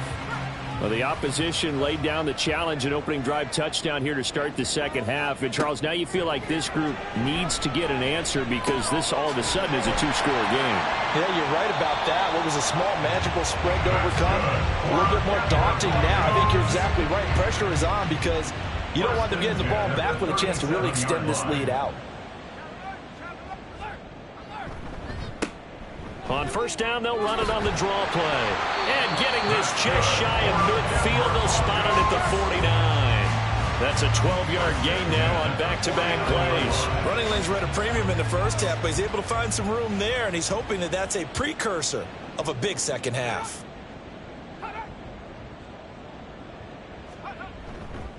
Right back to him on first down. No dice this go-around. He's hit behind the line and taken down. This drive starts with 2 steps forward and now 1 back. A pair of first downs, and here a loss of yardage.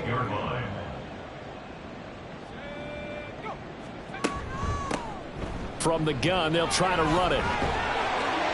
And a pretty athletic run right there as he's going to get this down inside the 40. That one good for 13 and a Denver first down.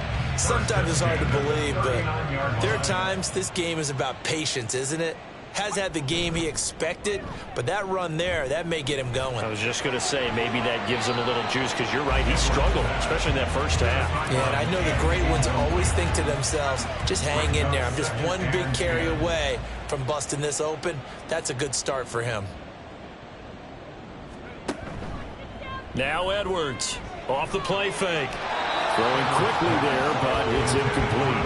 At this point in the game and the situation they're in, partner, these incompletions that we're seeing, they need to turn into positive snaps, and soon. To throw is Edwards. Off play action. Buying time to his left. And he maybe makes it back to the line of scrimmage. That's it.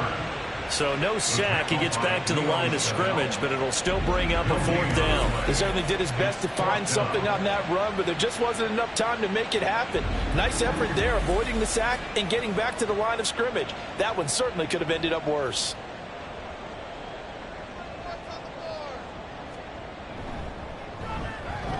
And he missed it. It's no good. And this will remain a 2-touchdown game. And anytime you see a kicker trot out to try one from 56 yards, you know everything's got to come off perfectly for it to have a chance. If the laces aren't quite right, if he doesn't hit the fat part of the ball just right, it's unlikely to go through. And that one winds up no good. The Chiefs ready to rock again on offense. And they'll just simply be looking to build off the confidence of the last time out where they scored a touchdown. And confidence is powerful, isn't it? When you've scored once, you feel like you can go back out there and get it done again. Doesn't matter what the defense throws at them. They feel like they're in a groove right now, and they want to get out there and show it. Yeah, hoping to stay in that groove here this go-around. A gain of 5 brings up 2nd and 5.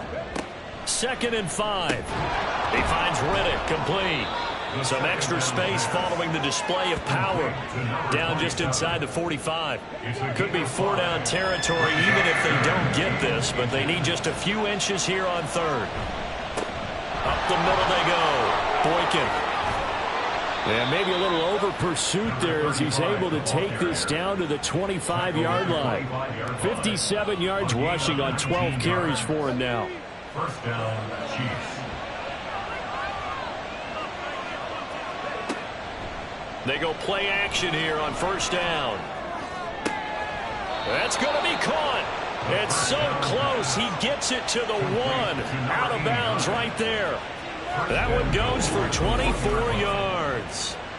Well, this is a defense that's definitely on their heels now because they gave up the running play for good yardage one play ago. Now the pass here sets this offense up 1st and goal. They're going to have to dig in strong now because they've been in retreat so far on this drive. This offense on the march. And he is met in his tracks behind the line of scrimmage. Now it looks like we've got a Bronco that's banged up on the play. We'll step aside and get a report when we come back to Denver. Back at the 2 now. Here's 2nd and goal. And they'll run again. And this time he will score. Touchdown, KC. And they would not be denied on the ground, powering it in just one play after they got stopped short.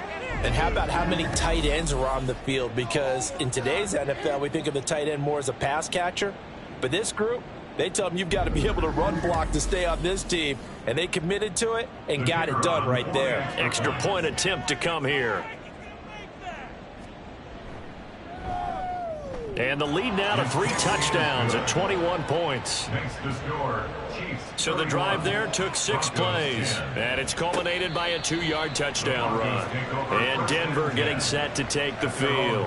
I kind of feel like they've reached a do-or-die point in this game, Charles. If they're going to try to pull off an impressive comeback, it has to start right here, right now. Yeah, now they've got a final chance to get out of this situation, but they also understand they've got to move the ball and move it fast.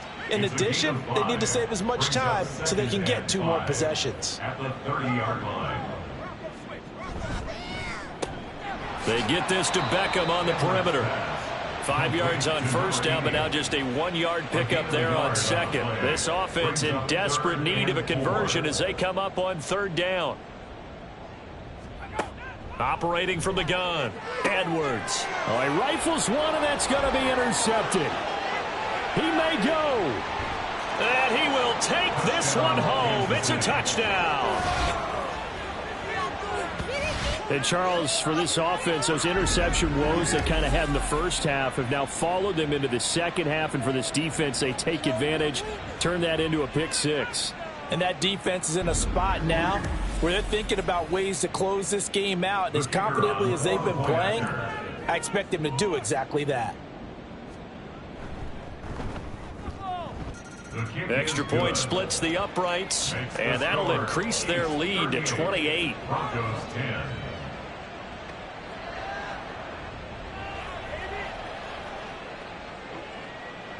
So they'll get another shot on offense following that pick six, and now the kick is away. And no thought to bring this one out. He'll just go down to a knee, and they'll take over at the 25. And coming out now, the Broncos. Well, we haven't exactly been treated to a nail-biter in this one, CD, and if they cannot score here, this one's pretty much all but over. Are you saying that you feel like people are starting to think about getting out of here, maybe beating the traffic in order to get home or to their final destination? Yeah, I don't think there's a whole lot of reason to hang around, especially if they can't score here. Yeah, you're right about that, because it has been pretty clear who the better team has been in this one. And in a league that we talk about every game being a one-score game as we go into it, watching this blowout, let's just say it's been unusual. Edwards now throwing on first down, and his throw here is incomplete. He didn't just deny a big throw there. He broke that one up in the red zone. An excellent play, one that may help save points on the board when this drive is over. And 2nd and 10, he'll look to throw again. Looking left side, and it's complete. And he gets it inside the 10 to the 9. Hang on now. We're going to pause here. We've got an injured player. We'll step aside and get a report when we come back to Denver.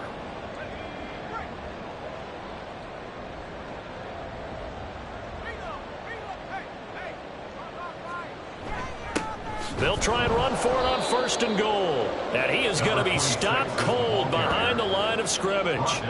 It's a loss of a yard there, and now 2nd down. Brings up 2nd and goal at the Chiefs' 10-yard line. There they'll keep leaning on the running game. Back to the ground. And he'll take this from the 9 down to about the 7. At the 7-yard line. A 2-yard pickup brings up 3rd and goal. And as they come to the line, they will not be able to get off another play as time has run out on this 3rd quarter. We'll return with more after this. You're watching the NFL on EA Sports. 3rd and goal, trying to make that scoreboard at least a little more respectable. Operating from the gun, Edwards. Oh, he had him. He was open, but he couldn't get it to him. It's incomplete. They lead big, and a major part of that has been how they've taken their play to a whole new level this 2nd half. No points allowed since the break, and you can add another incompletion to the total number that they forced in this runaway contest. And this is caught for a Bronco touchdown. A 7-yard touchdown grab. And the Broncos get a small measure of revenge as they cut into this 4th quarter deficit. Well, it seemed like they were so focused elsewhere they forgot about the tight end spot, and he's the one that burns him there to make this a 3-score game here, Charles, in the 4th quarter. I think there might be a little bit of defensive fatigue from those guys on that side of the ball, partner, because they've been spending their time trying to stop them from all angles. This time the tight end gets them. Point after, right down the middle. And that'll cut the lead back down to 21.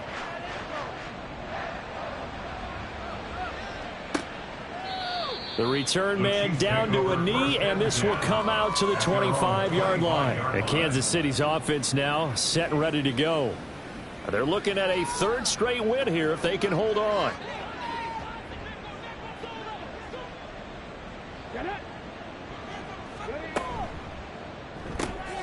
The completion to Riddick. And he's going to get a good gain of 9 here up to the 34. They like going to him in the slot. He catches another one. I think this comes under the heading of until they stop him, why not go back to him? He has something going really well. Great working relationship with the guy throwing the ball, and they keep making the connection. The throw on the quick slant going to be complete. They call his number again. It's his 6th catch and a 1st down. First down, Kansas City. Now a handoff up the middle. Boykin. Give him 5 on the carry there, and it'll be 2nd down. Good gain there on 1st down. It keeps him in a running situation, probably. They did everything right on that play, didn't they? They got the leverage up front, good blocking, Nice hole for him. Ends up picking up nice yardage. Stays in bounds to keep the clock rolling. They are in charge of this scenario right now. They want to stay that way. They're not in any rush offensively. 70 yards rushing for him now as he's carried it 16 times. So a 1st and 10 now in Denver territory at the 46. They'll keep it on the ground. Boykin. And great blocking downfield as he's got this almost to the 35-yard line. It'll go as a gain of 10 and a Kansas City 1st down. And their 1st down, Chiefs. Johnson goes in motion left. They'll fake it on the jet sweep, and instead a handoff up the middle. And he finds a little bit of room, enough for 4 yards. It'll be 2nd down. Now a 2nd and 6. It's now 2nd and 6. Now a give right side. Boykin. And he'll get about 3 as he's brought down to the 28.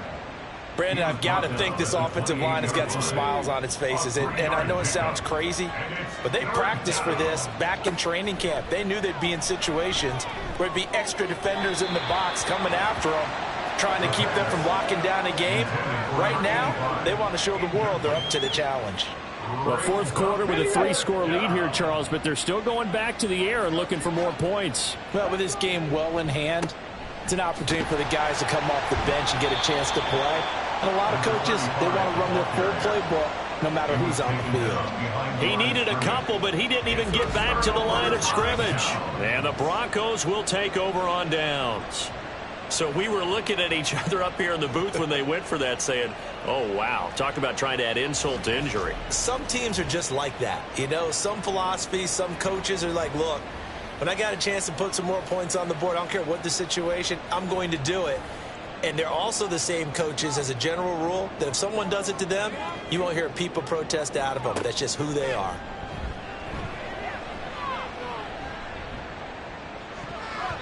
Meanwhile, they take a shot to start the drive, but this is going to wind up incomplete.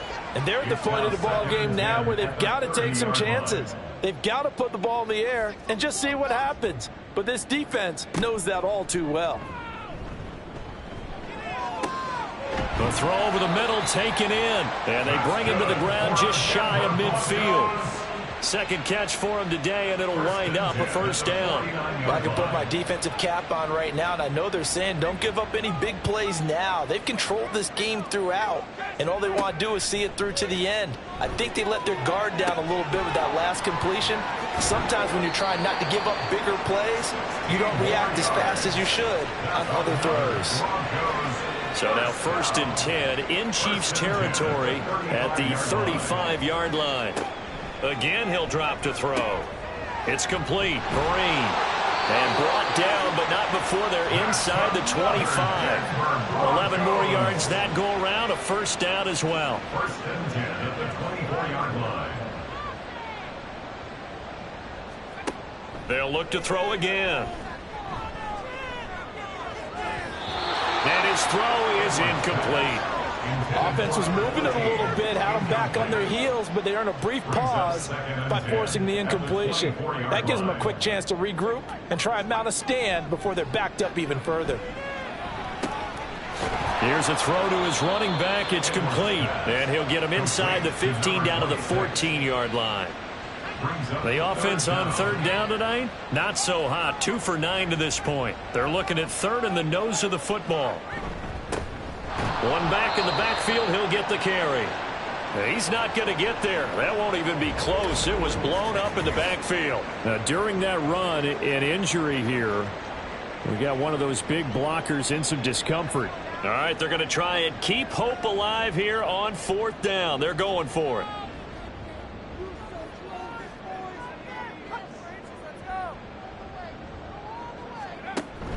They'll try and run for it. And, boy, this is going to be close. That mark looks a little short, and he didn't get there. The Broncos unable to convert here on 4th. And the Chiefs' defense comes up with a stop.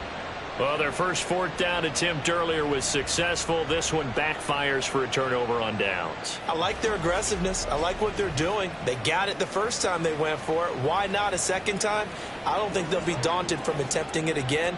If you're on the defensive side of the ball, though, any fourth down stop is a big momentum play. They'll start this drive out on the ground. And nothing much materializing there on the first down run. He'll get a couple, and that's it. Second down and 8. 2 yards on the pickup. It's second and 8. They'll keep it on the ground. Boykin. And he'll take this up only to about his 18-yard line. They follow up the gain of 2 with a gain of 1 that time. Now third down and 7.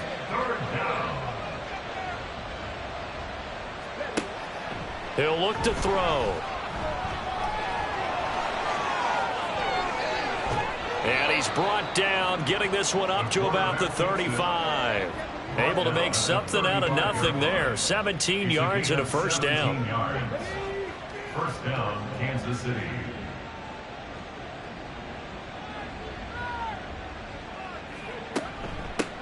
Up the middle they go. Boykin. And they'll get him down after a pickup of 8. Second and 2. Now it looks like we've got a Bronco that's banged up on the play. We'll step aside and get a report when we come back to Denver. From the 43, here's second and a couple.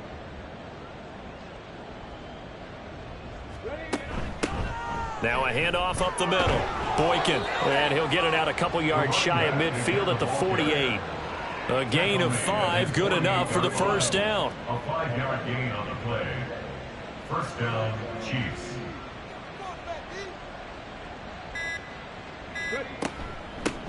Up the middle they go. Boykin. This will be stopped about 2 yards shy of the marker. 8-yard gain, second and 2. Just 2 minutes remaining here in the fourth quarter of what has been a one-sided affair.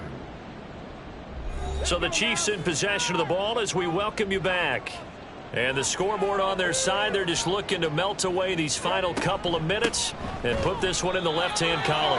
And for one of the few times here today, this run's not going to go anywhere. They're trying to keep the drive going. This will be play number 8. It's 3rd and 2.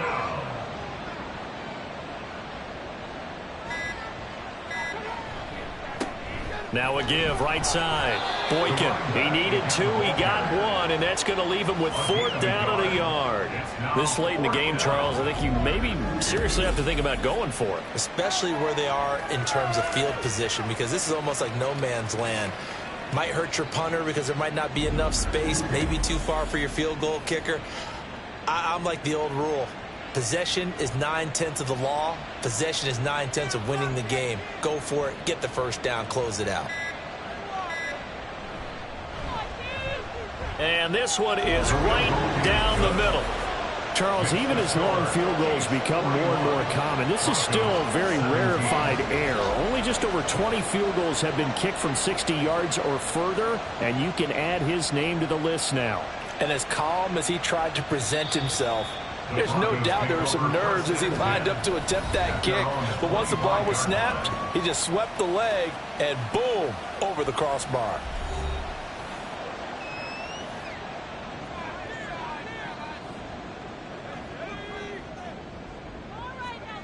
Edwards on first down. That's caught by Tucker. Now the Broncos are going to call the first of their timeouts as they'll stop it with a little over 30 ticks to go in the football game. Looking left side, and he's got a man. That's Bennett.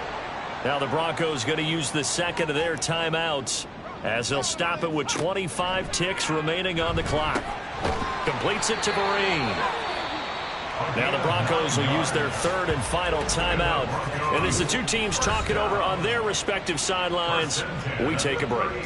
I know sometimes we can get fooled when we watch him make catches, as we just saw him do there, because he really looks like a wide receiver the way he goes about his business. Yeah, 230, 240 range. Yeah, not super huge, maybe not. And this is caught. Touchdown, Broncos. A great play there. 36 yards. And the Broncos get a bit closer. And yeah, that touchdown counts for their team. But I think it counts more for the fantasy guys, doesn't it? Yeah, it's just something maybe positive to look at on film, but this one's over, let's be honest. Yeah, I agree with you totally on that one. They'll try and throw for it. And he'll find his way in for 2. And we're back to a 2-score game. The lead's cut to 16. Well, it's still an uphill battle from here, that's for sure, but that makes it a 2-score game. And now we see why teams practice so much on the 2-point conversion, why you have more than one play ready, because you may need multiples to throw out a ball game. There's a great example right there.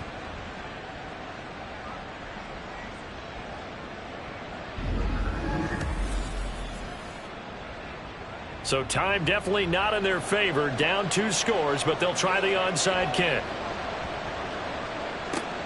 And this is going to be recovered by the hands team. And that should just about put a capper on this one.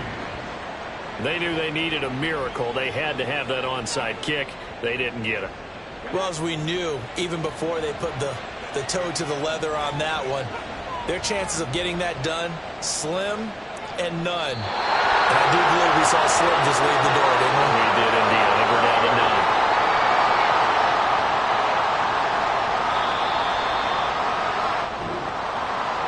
Charles, a lot of happy faces heading into the tunnel as this one ends, and understandably so. Not only did they get the win, but boy, their offense was on fire in this ball game. And partner, I have no idea what the top speed is on one of those high-end sports cars. What's the top gear you can get into? This offense, they certainly were there in this one, huh? Everything clicking for them in this contest, the kind of performance that they're going to cherish. So for the Chiefs, it's an ideal start as they move to 3-0 now on the young season. And they will head back home next week. Meanwhile, for Denver, they'll fall to 1-2. And they will try to get back in the swing of things next week on the road. So that'll do it for us. For my partner, Charles Davis, and all the hard-working men and women on our crew, I'm Brandon Gaudin. You've been watching the NFL right here on EA Sports. Enjoy the rest of your afternoon, everyone, as we say so long from Denver.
It's week 4 of the NFL, and we'll see the Cowboys' creative quarterback.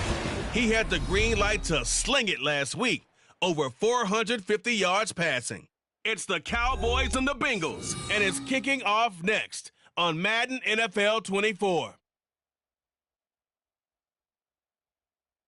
It's dreary and miserable throughout much of the Midwest, but don't fear, we've got football to perk up our spirits as we join you from Paycor Stadium in Cincinnati, Ohio. Today, it's week 4, and we've got what should be a great one here, as it'll be the Dallas Cowboys taking on the Cincinnati Bengals. With Charles Davis, as always, I'm Brandon Gaudin. Charles, you talk about storylines in this one. I think it begins and ends with our two quarterbacks, certainly two of the best in the business. And nowadays, I don't think you can get by for long periods of time.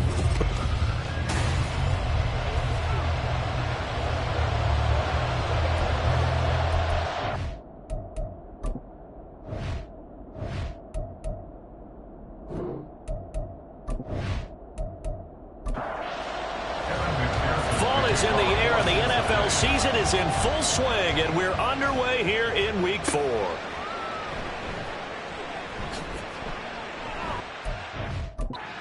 Across the 25 and down at the 28.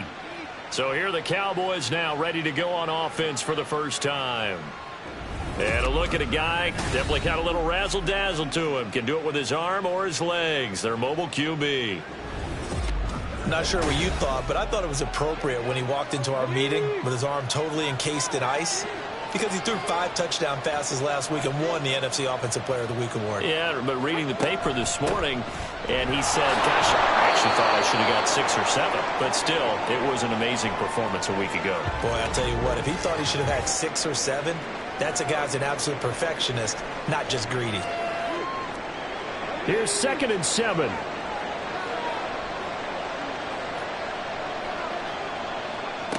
Operating from the gun, Sheridan. We'll find Gibson here complete. And they'll get this well past midfield before being stopped just before the 35. It'll go as an impressive 31-yard gain. Well, things are looking pretty darn good on this first drive, aren't they? Came right out, set the tone, this time with a big pass play. And if the peek behind the curtain that they gave us or their game plan today, I don't think that's going to be the last one we see. I think you're exactly right about that. So how about that for a chain mover? They're all the way down inside the 40 now for 1st and 10. They'll bring a receiver in motion right. And they're going to give it to him on the jet sweep. And that is well read there defensively. He was looking to use his speed to get the edge, but they said no way. So the first down run lost a couple. Now they come up 2nd and 12. Looking to throw. Sheridan. Quick hitter here, it's complete. And this time not quite to the 30. It'll be down at the 31-yard line. This now a 3rd and 4. Back to throw. Sheridan. And that'll be complete to the running back, Gibson. And he will have a Cowboys first down as they're able to get the 3rd down conversion. Solid opening drive so far, Charles. They've moved this football into field goal range, but you know that they want to cap this off with 6 and not 3. Absolutely. As one of the better coaches in the league always tells me, on offense, I want their body blows all game long and finish it with uppercuts. Well, here are the body blows right now. He's hoping one uppercut will take care of the end of this drive.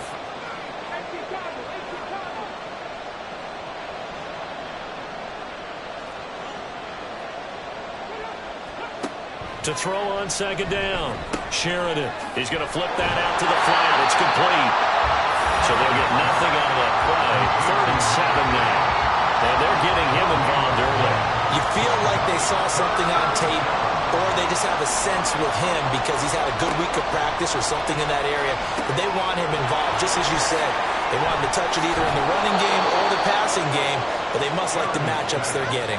They're able to convert on 3rd down, and that sets up a 1st and goal. And when you're throwing the ball downfield really well like they have been on this drive, it's really a nice time to work one of the screen plays in. One of my favorite play callers in the game has always told me he starts every game with 10 to 12 screens because if he starts feeling the pressure from the defense, he uses their aggressiveness against them.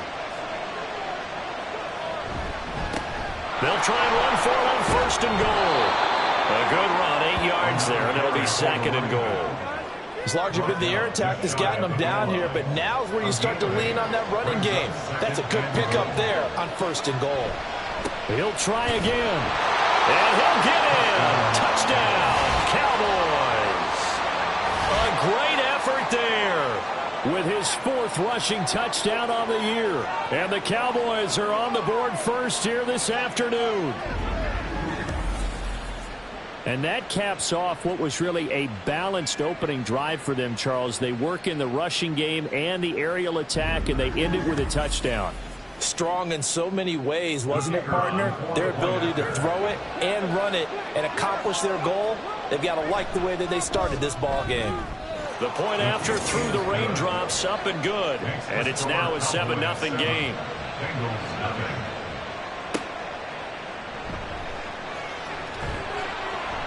And he's up past the 20 to the 22-yard line. Here come the Bengals now to take over. And led out by their veteran quarterback. He's been around a while. They don't celebrate birthdays for him. They just cut him up, see how many rings he's got around the middle. He has been in the league a long time.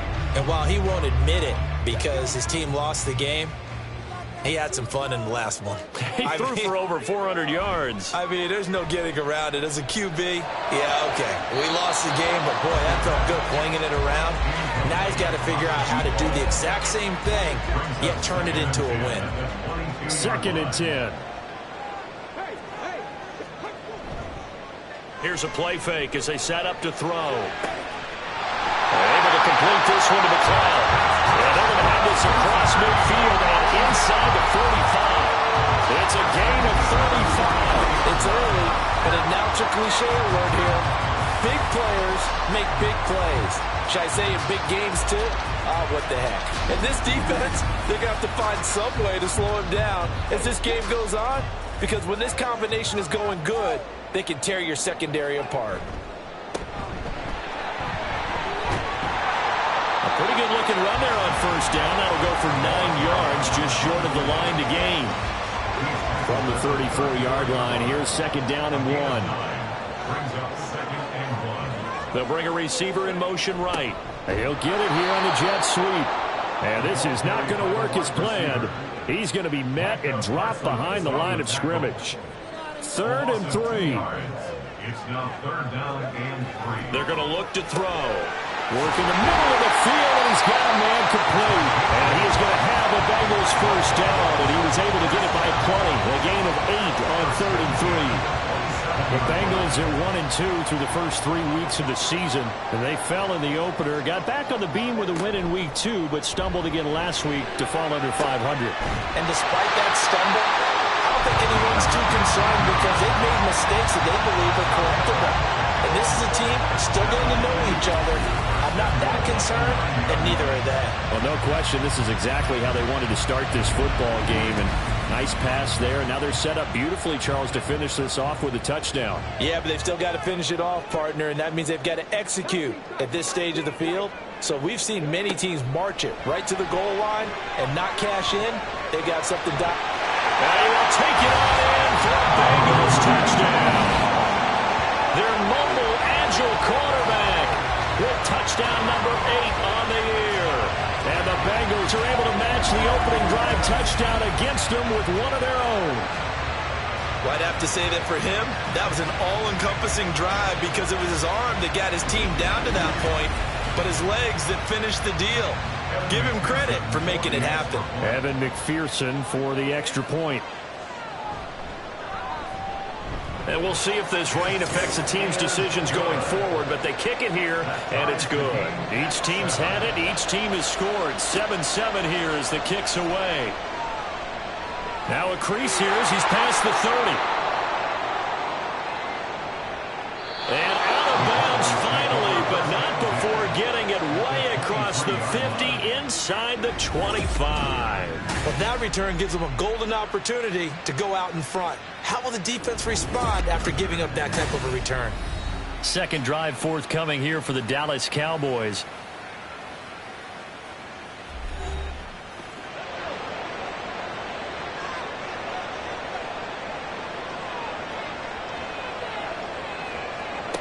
Throwing to start the drive. Sheridan.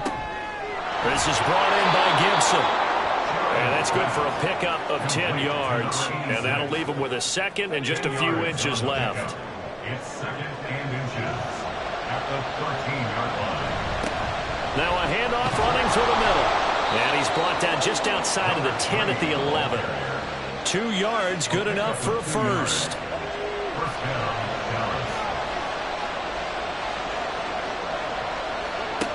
Looking to throw.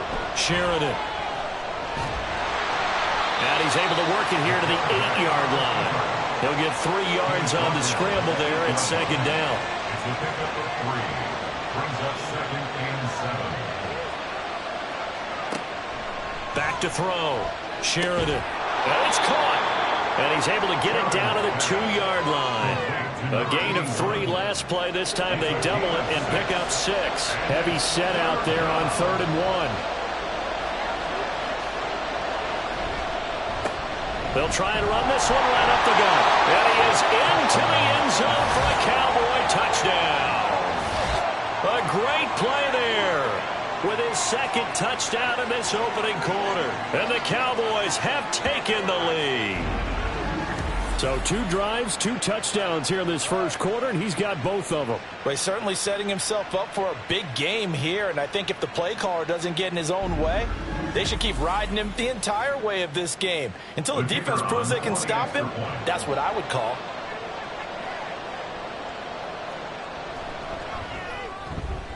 Extra point right down the middle, and that makes the score 14-7. The kick team out there for the Cowboys as they run up to send this one away.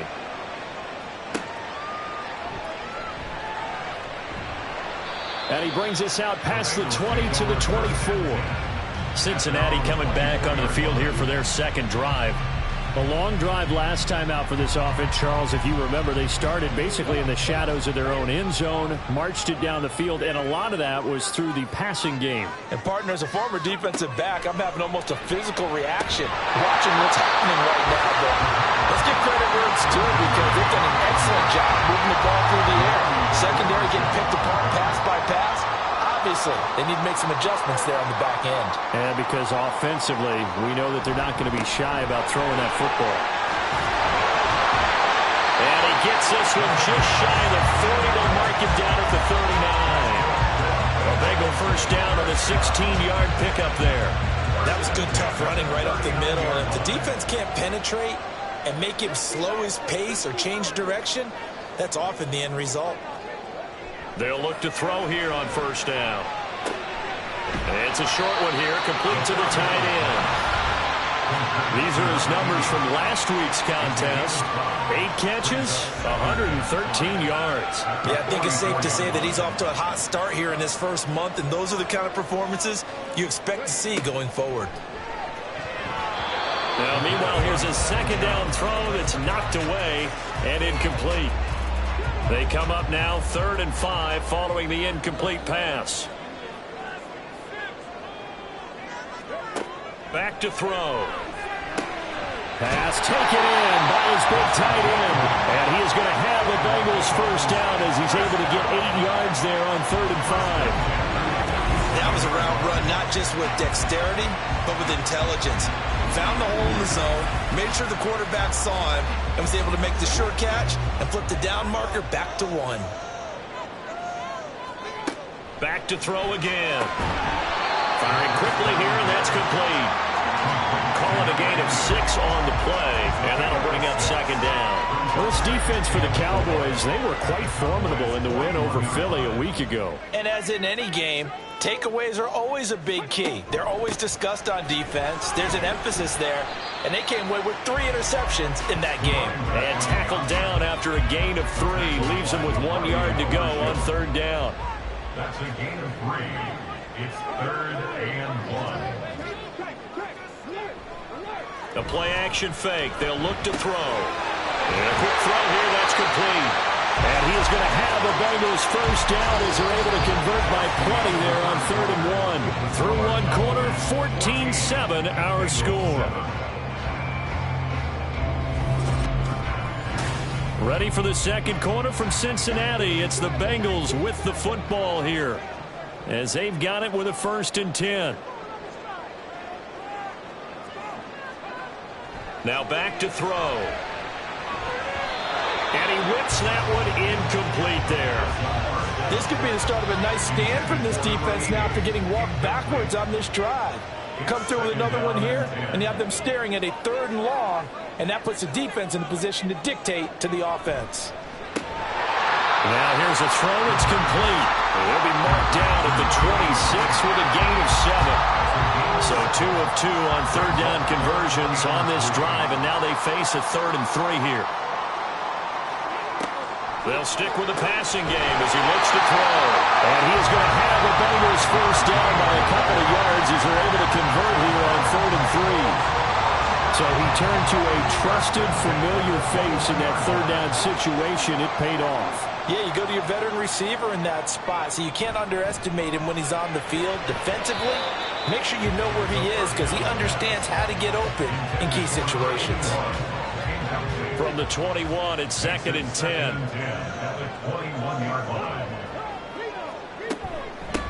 Now a handoff up the middle. Downing. Hold on here because on that last run, it looks like we have a player who was shaken up. Well, now they're going to come out and take a look at this injury, and we'll be back in a moment. This offense so far on 3rd down, a perfect 4 for 4 thus far. This will be 3rd and 5. They'll set up to throw. Down inside the 10. And the Bengals are going to have 1st and goal as they try to finish off this drive with 6 points. Would it be safe to say that as precise as routes are supposed to be run in the NFL, maybe they're not quite as precise in college ball? That's accurate, yeah. And I think we saw a college route in the NFL there. Just find the soft spot, find the dead zone, and find the first down. And that's what he just did. And that one incomplete, but now a penalty flag coming in late. That might be PI. Defense.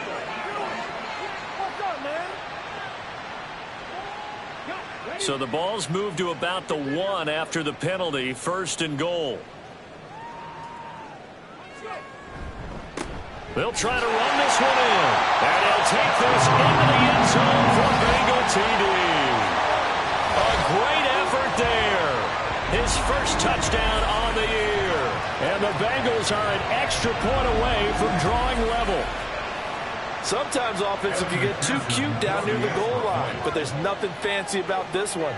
As Coach Lombardi would say, we get a seal here, and we get a seal here, and we run this play in the alley. And that's good work to hit the hole hard and finish in the end zone.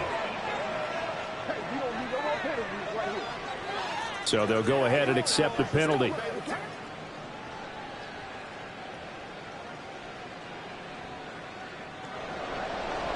This one tied at 14 now as he sends this one away.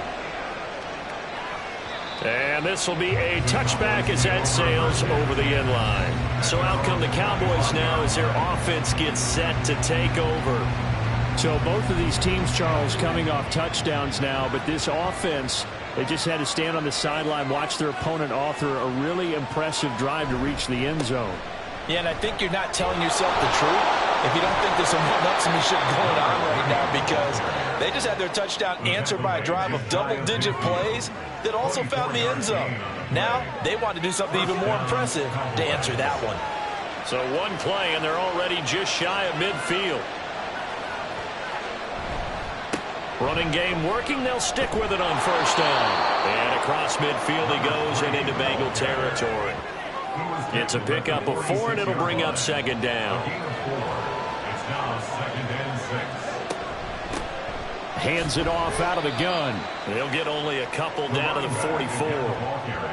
Defensively, we always know that he is tough in run support, and I think the way that he gets there is he understands what an offense is going to do before the ball's even snapped. A great job of scouting prior to the game, then reading, reacting, and taking the right path to the ball carrier. And I don't think he got there, no.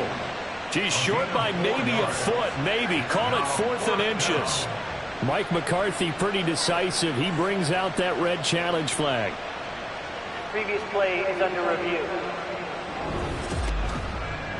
The thing that they'll be looking at is a spot of the football, and this is always such a tough one for officials to get exactly right. Not just because of how fast the game's going, but just trying to get the right sight line to the football. That's not always easy. We'll see what they decide here. So winds up a very smart decision to throw the flag. They reset the spot, and now that's a first down. On first down, they'll go to the ground attack. Boy, shifts past him. And they'll wind up getting this one all the way down inside the 20. 70 yards rushing for him now with a couple of touchdown runs to boot. We often poke a little fun at running backs past the age of 30. Oh, they're getting old, they can't run anymore. Well, he's showing past the age of 30, you can still have some nice runs like that. You certainly can, and I think that we're starting to expand our definition of old running back. Because it used to be as soon as they hit 30, we want to get rid of these guys and go to the younger guys. But now that the guys are taking such great care of themselves, as you pointed out, you can still get explosive runs at any age. This is caught. And he's brought down. Another big hitter there. This one good for 18. And this has been a nice answer to the touchdown drive against them a few minutes ago because they've come out and reestablished the tempo. A nice throw there, and they're putting together a very strong drive as a response. And he'll take it into the end zone for a Cowboy touchdown. A touchdown run there from a yard out. And the Cowboys have broken the tie.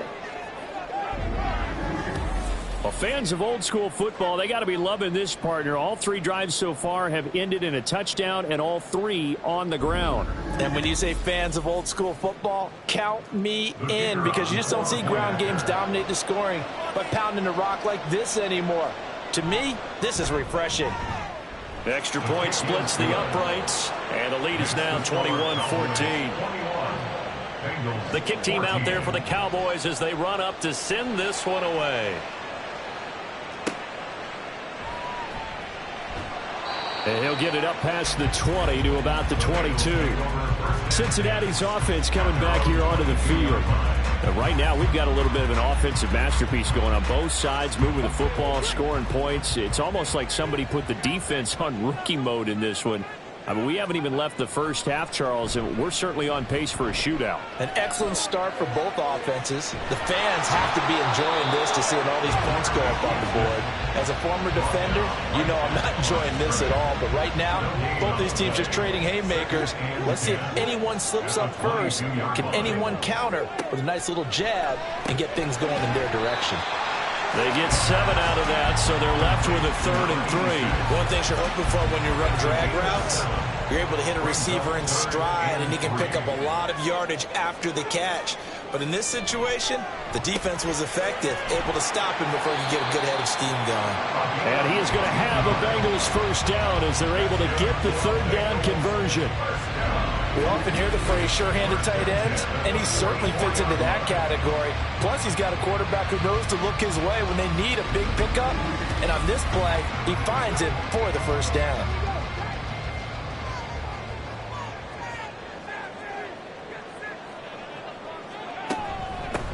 They'll run on first down.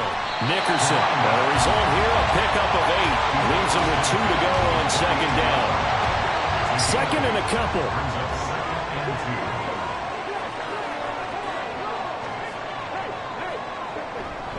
Off the play fake, he'll look to throw.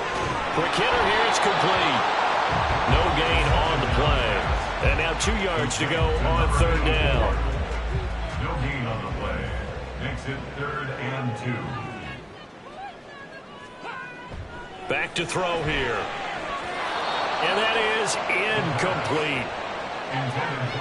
And based on my math, they've only converted 1 time thus far in this game, so you can see the frustration starting to come out a little bit. 3rd downs, they've been a problem for them all game. They've got to start becoming solutions. He punted 3 times in the loss last week as he sends this one away. There again is the running back as he trots onto the field. And he's well on his way to a 100-yard game. He's already more than halfway there. We're only in the 2nd quarter. And what I've always loved about running backs is they'll tell you, I had no idea how many yards I had. Right. Those guys have an innate sense of where they are in a ball game and how many yards they've accumulated, because you know they're always working towards 100. He's been working well towards 100 here. Nice work to get 7 out of that, and it's 2nd down. At the 26-yard line. And here's a handoff out of the gun. And not a whole lot there, maybe a yard to the 27. The offense on third down, a perfect 3 for 3 as they look to keep that streak going. Here it's 3rd and 2. And they'll try and run the option to pick it up. And he's able to get it to the 33, good enough for a first down. Able to get what they need to keep the drive going with a 6-yard pickup on third down. So they'll come up 1st and 10 now from the 33. He'll decide to keep this once more. And able to get this one across the 45 before he's brought down. 14 yards that time and a first down on the keeper. Well, he is certainly dangerous when he spots a lane, and he keeps it himself there. Worked out well. And how about the moving parts on a play like this? You know you have to practice it over and over because it's almost like a ballet that has to be choreographed. But how about once he made the decision to go, he committed to it and went. Let's face it, most teams are going to defend the running back much more than the quarterback on that type of a play.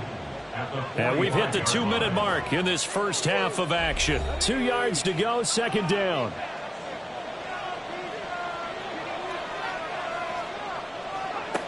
Operating from the gun, Sheridan. That's into a crowd and intercepted. And the Bengals will take over here just shy of the 30. Okay, partner, no surprise to you. I'm going to look at this from the defensive perspective. In the rain, you have to be more cautious trying to cover passing routes. Why? The offense knows where they're going with the football. The receiver knows the route he's going to run. You have to make sure you keep your footing underneath you. Cincinnati now ready to take the field. The last series for him, a little disappointing, forced to punt. And now they'll try to do better here and come away with some points as they begin this drive, 1st and 10. They'll come out throwing here to start the drive. Over the middle, that's caught by McLeod. Now the Bengals urging everybody to get back to the line of scrimmage. 2nd and 5. And he's got his big tight end here. And he'll have it past midfield almost to the 40 before being taken down. That one covers 24 yards. It's a first down. He'll look to throw. And this one's incomplete. The coverage keyed in on him since that last completion his way. He earned a little more attention on that route, and that made it a lot tougher to get a clean throw his way.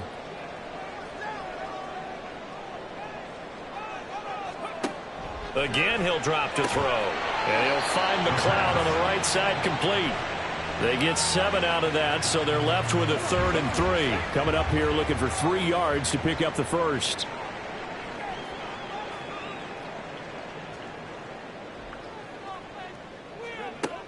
They'll look to throw again. And it'll find the open man. That's complete. And he will be very close to a first down, but I see the closed fist of the referee, and that means 4th down. He's got his target. That's complete. Now the Bengals going to use the first of their timeouts as the clock will stop with 34 seconds to go before halftime. That is caught by Cohen. The Bengals going to use the 2nd of their timeouts. So that means they're down to 1 remaining here as we head toward halftime. 2nd and 6. And this one incomplete. Too much contact to hold on to that one, and it's 3rd down.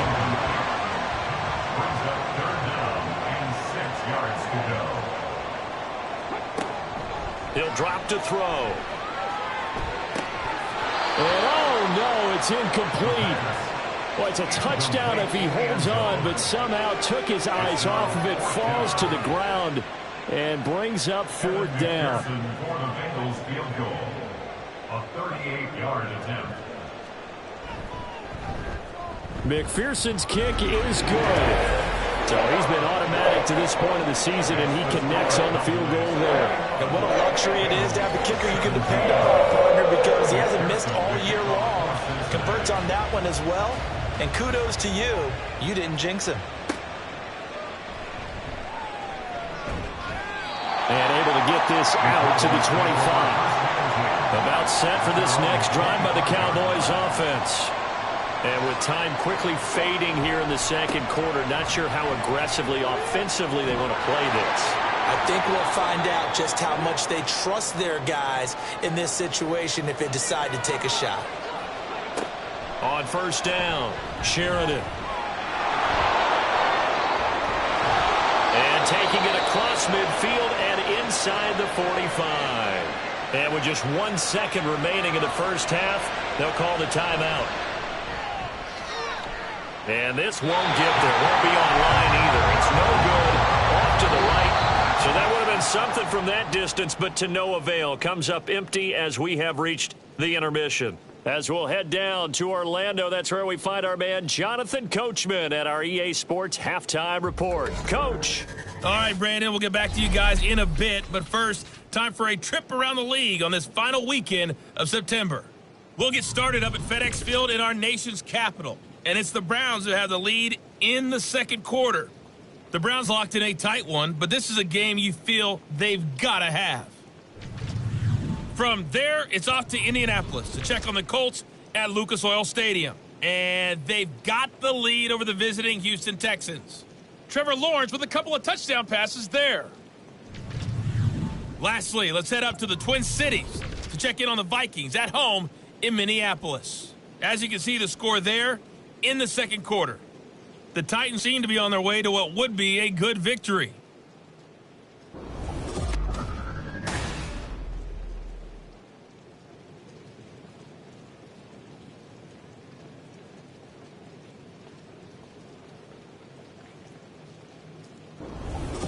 Okay, Coach, thanks as always. This one's still anyone's game as we welcome you back for quarter number 3. Forecast calling for more of the same. The rain set to continue as we are underway in the second half. And he'll get it up just past the 20 as these guys will go to work at the 21-yard line. For the Bengal offense ready to go to begin this third quarter. Well, Charles, in that first half, we saw a fair amount of offense on both sides of the football, and now the team trailing here will start with it in the third quarter. And we both know this coach pretty darn well, don't we? Because his game planning is always on point. And now that he's getting the ball to start the second half, how about all the offense that you already referenced in the first half? He'll put that all together and come out with something really strong, I believe, to get things going here in the third quarter. And he'll be brought down right around the 37. He continues to deliver a first down here. He had 4 catches in the first half, and this one number 5.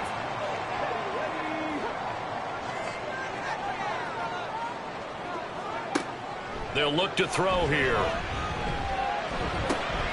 Throwing the out route incomplete. That's Cohen. And he'll be out of bounds just shy of the 40. A well-executed 22-yard gain. But certainly as a fan, you get a little bit nervous when you see him make those kind of throws. But they work on that in practice more than we know. And most of them now know their limits and know what they can get away with. And there's a completion right there. They'll send a receiver in motion to the right. He's going to get it on the jet sweep. And this will leave him a yard short. Nice pickup of 9 yards on first down. From the 32-yard line now, here's second down and a yard.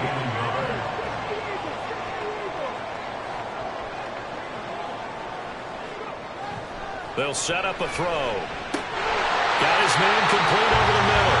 That's Cohen. And he's going to have another first down here as the tackle's made at the Cowboys' 19. He'll look to throw. And he's got it. And he can't quite get there. Tackled down at the 1. He continues to deliver a first down here. He had 4 catches in the first half, and this one number 5.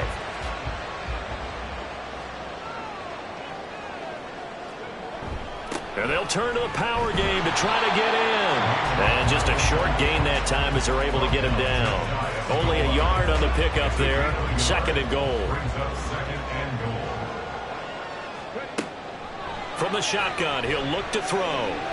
Eluding the pressure. And he will take it on in for a Bengals touchdown. It's their quarterback with his second touchdown of the afternoon. And the Bengals have taken the lead as they go right down the field and score on the opening drive of the second half.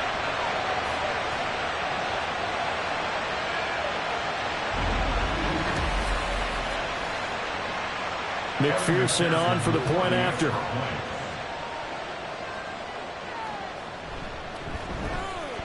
And that one gives them a 3-point lead.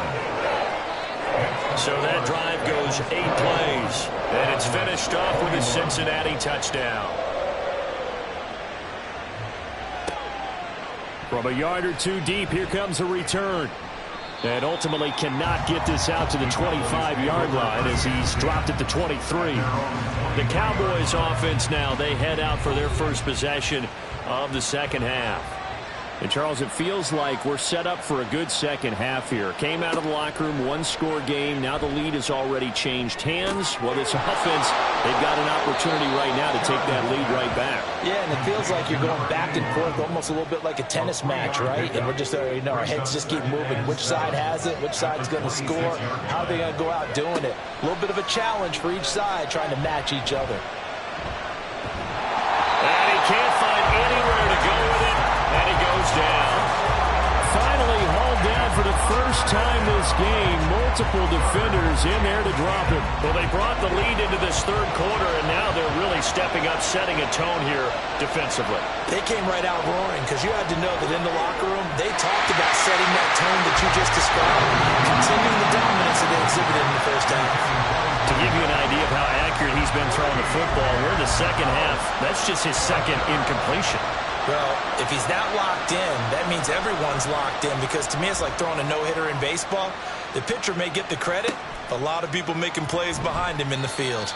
And he'll be out of bounds up near the 45 at the 44. So here are the Bengals set to take over. They were losers a week ago to Baltimore, but they lead things here as they start 1st and 10. They'll start this drive out on the ground. And he's got this one across midfield into Cowboy territory. It's a 7-yard carry to set them up with a 2nd and 3. The gain of 7 brings up 2nd and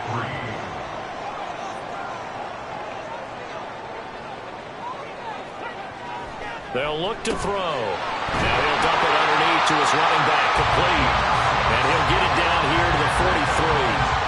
6 yards to pick up, and that's a first down. They're going to look to throw. And he takes a shot on the release as this will be incomplete. Well, that's a good piece of quarterbacking right there, because he certainly felt the pressure coming. The alternative, getting sacked for the first time. He didn't like that option at all. Did a nice job saving yardage by throwing that one away. That'll leave him with a 3rd and 2 coming up. They got 8 yards there. That's a gain of 8. Brings up 3rd and 2. Up the middle they go. Nickerson. And boy, he is very close to a first down, but from where they're spotting that football, he's going to be a foot or so short. I'll bet they thought they had picked that one up because it was a 3rd and 2 call, and they got awfully close. Now we're at 4th and inches. I wonder if they think they're feeling lucky here and maybe want to go pick it up. If it was sunny, maybe this is a field goal attempt, but with the rain, they're going to go for it on 4th down. And he's able to pick up the first before he's taken down at the 27. Well, we kind of looked at each other as they decided to go for it, but in the end, great execution, a 6-yard gain, and it all works out. They'll look to throw now on 1st down. And his throw's going to be incomplete.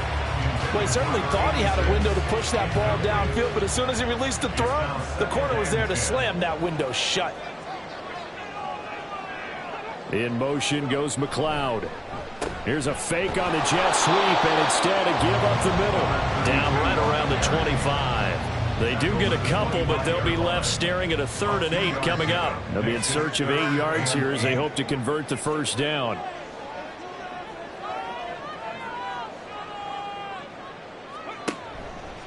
Here's a play fake as they set up to throw. Well, he tries to force it in, and it's intercepted. And the Cowboys are going to take possession here at their own 33. So this offense moving the ball well, trying to open up a 2-score lead here in the 3rd quarter, but now potentially a play that could have big ramifications. Yeah, you've driven the ball down the field. Things are looking up, but it takes just one bad decision to throw things off the rails. And now here come the Cowboys. These guys definitely hoping for a better showing than their last appearance. They couldn't really even move the football much beyond the shadows of their own goalpost, Charles. We'll see if they can get a better, more sustained drive going here. Yeah, and every team that we ever talk to says the exact same thing. When you start a drive from that deep in your own territory, the goal is a minimum of at least 2 first downs, because even if you have to punt then, you change the field position, right? You flip the field a little bit. They didn't get that done. This time they want to string together a nice drive and help themselves out.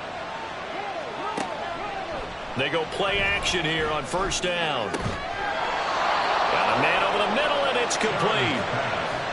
Another first down, this time on a gain of 19. Oh, I like that play call there. After a run for good yards, you get a defense thinking they'll go back to the well.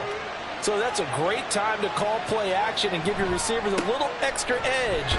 And they complete the pass there for another first down. And for one of the few times here today, this run's not going to go anywhere. A good action to this point in the third quarter. Just a 3-point game. 2nd and 10.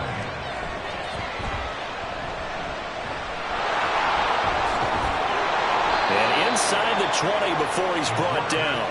Good coverage downfield led to him taking off, picking up the first down on a 13-yard run. First down, Cowboys. Looking to throw. Sheridan. A quick throw there is incomplete. Not sure what happened out there, but it looked like the timing was a little off on that throw. Well, you know I'm a defender, so what am I going to say? Great defense. Darn right. They did something to disrupt that timing. And they'll run on the inside handoff. And he is into the end zone for a Cowboy touchdown. A great play there, with touchdown number 3 in the game and 6 on the year. And the Cowboys have retaken a third-quarter lead. You get in a 2nd and long situation down here in the red zone, I'd say most defensive coaches would think pass, let's bring some pressure.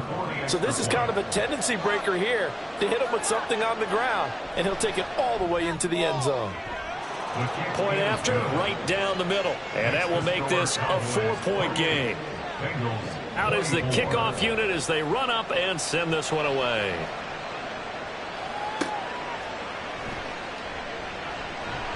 And he'll be brought down right on the chalk of the 20.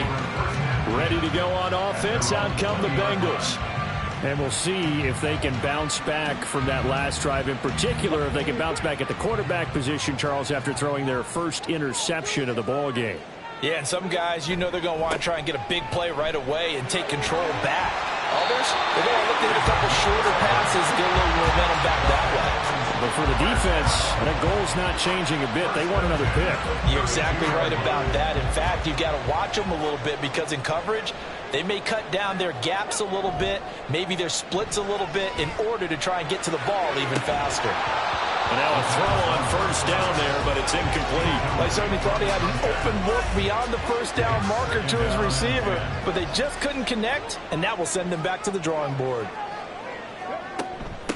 On second down now, Nickerson. And he'll get this to about the 34, a gain of just 3. Pretty good little 2-play sequence there. You force the incompletion, then a very short pickup. Yeah, now maybe you bring in an extra defensive back or two, because you want to try and defend on third down. They like to play those nickel or sub packages, don't they? Work in the middle of the field, and he's got a man complete. And he's going to have another first down here as the tackle's made at the Cowboys' 38-yard line. 27 yards there on a very nice third down conversion. Going old reliable there to the slot on third down.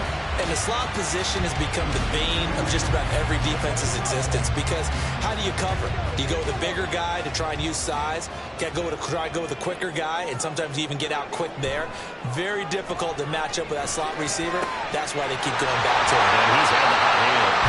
And they'll wind up getting this one all the way down inside the 20. So both teams trade touchdowns, and the third as we're through 3 quarters of play. We'll return with more after this. This is the NFL, and it's on EA Sports. I'll tell you, far from ideal conditions to play in, but neither offense has had much trouble. Plenty of points to go around. 1st and 10. And this is going to be intercepted. And the Cowboys are going to get the football here as the ball will come out to the 20. So that a definite deflator there on the interception. Yeah, you work your way down the field thinking you're in position for a go-ahead score. But all it takes is one errant throw, and this one winds up a turnover. So here are the Cowboys to take over. They're on a 3-game winning streak, and right now looking good in this one as well.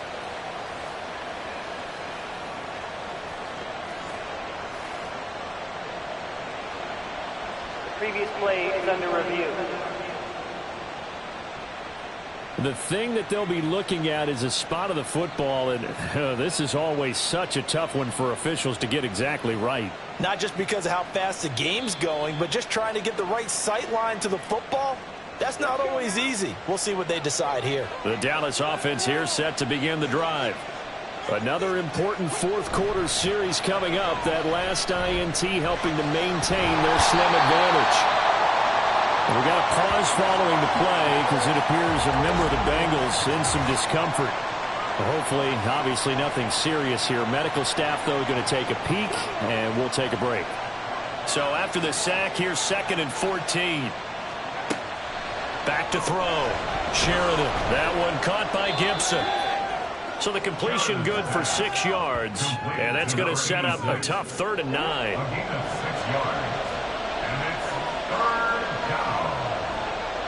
Looking to throw. Sheridan. That is caught. And they nearly get this all the way to midfield. Mark him down at the 49. That gain on 3rd down, good for 28.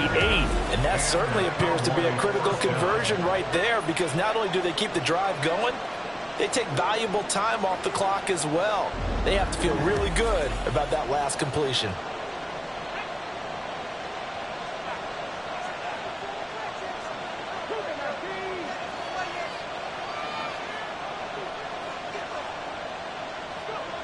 Throwing on 1st down. Sheridan. And he's going to have to eat this one as down he goes. It'll be a loss of 7 on the sack, and it brings up 2nd. We've seen him escape similar situations earlier in the game and get away from pretty good yardage. At that time, they get him down. Yeah, they've had enough evidence that he can get away and run for good yardage, haven't they? That time it felt like, okay, enough of this. Let's play it the right way and get him on the ground before he does any damage. And he's got another 1st down as the tackle's going to be made at the Bengals 36. A gain there of 21 yards. So they'll come up in Bengals territory now with a 1st and 10 at the 36. The throw over the middle, taken in. And they'll get this one down to about the 20-yard line. Another 1st down as he went right back to the same well, this time for 17 yards.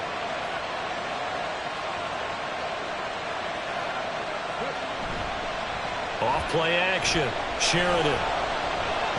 And they'll work this down to the 15 for a pickup of 4. His running ability has been an extra dimension of their game plan thus far. For once, though, he doesn't create any magic against the front that's prepared for him to try and take off. Looking middle, and that's complete. And the Cowboys are going to be set up with a 1st and goal coming up as they get him down at the 6-yard line. So 1st and goal, 6 points here would go a long way toward wrapping this one up. Back to throw. Sheridan. And he'll be brought down right on the edge of the goal line at about the 1-yard line. The improv on the scramble there gets him 6, and it'll be 2nd down.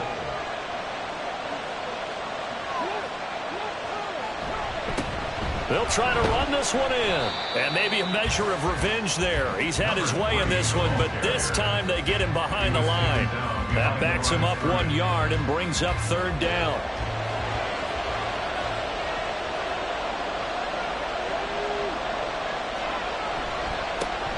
They'll try to run this one in. And this time he is in. Yes. Punching it in from a yard away. And the Cowboys are going to be moving to 4-0 as they extend their lead. And that right there is the definition of a statement drive. You're in the 4th quarter, trying to get to the finish line. And here, they were able to hold the ball for a long time and move it down the field.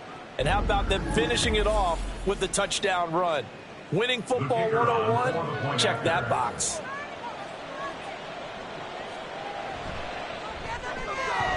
Extra point right down the middle, and that pushes the lead up to 11. So that one a long 11-play drive, and it ends with a 1-yard touchdown run.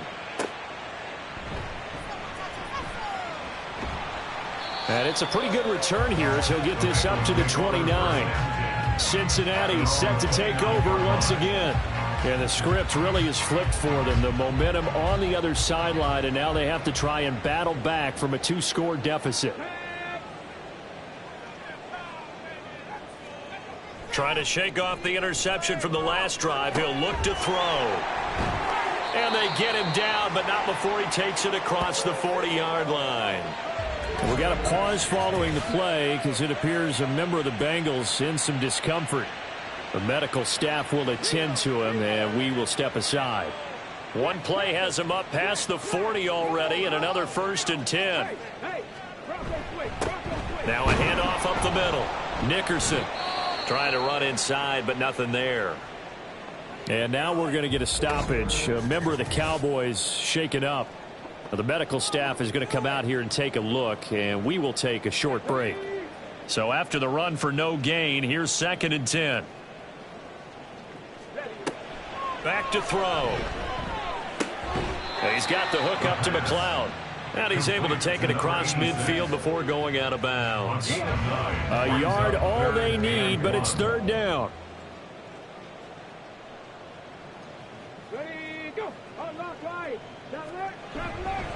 On play action, they'll throw. Oh, he's got a man wide open, complete. Defense was expecting run, and they're dealt a pass of over 15 yards. Well, every drive from here out is definitely crucial and critical. They know that they need to get at least 3 here to get it back to a 1-score game. But I can't imagine that in their huddle that they're thinking at all about getting a field goal. They want to get into the end zone and then try and get the ball back again. They'll look to throw here on 1st down. Over the middle, complete. It's Cohen. And they'll get this one to about the 20-yard line. 1st and 10 at the 20-yard line. On 1st down, Nickerson. And brought down, but not before they get it inside the 10 to the 7. It's a pickup of 12. Second play in a row with a 12-yard gain. 1st and goal, and they got to be thinking a chance to get right back into this football game.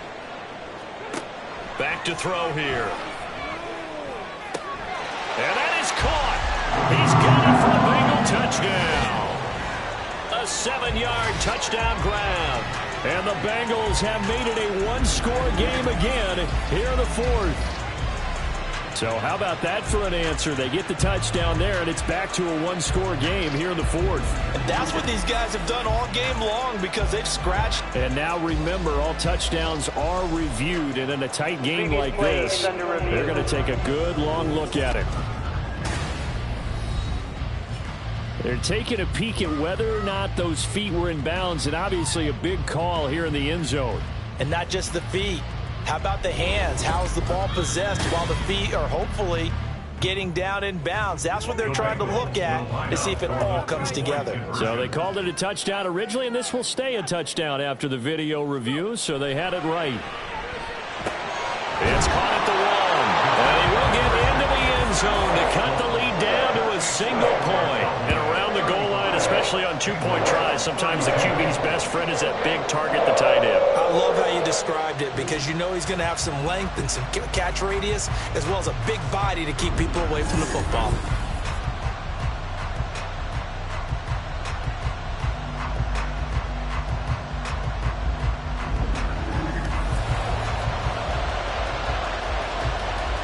After the touchdown, McPherson on to kick this one away.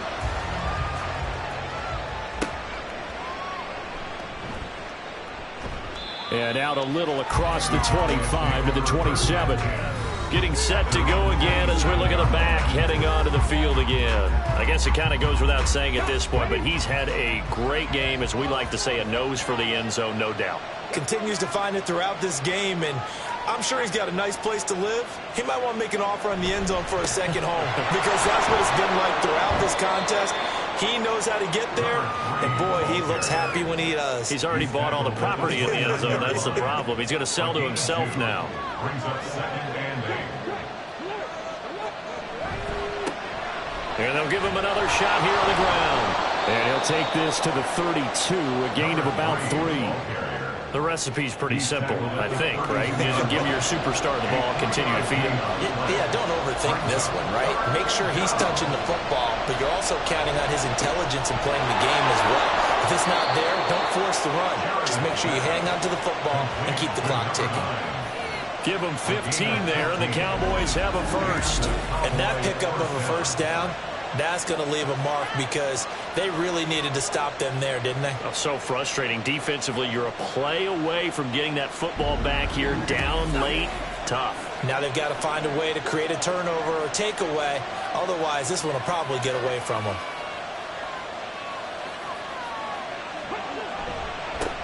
They'll try and run some clock here as they keep it on the ground. And a good push there defensively as they stop him at the 48. Gain of just 1.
They've got the lead. They want to keep it on the ground. That's what they're doing.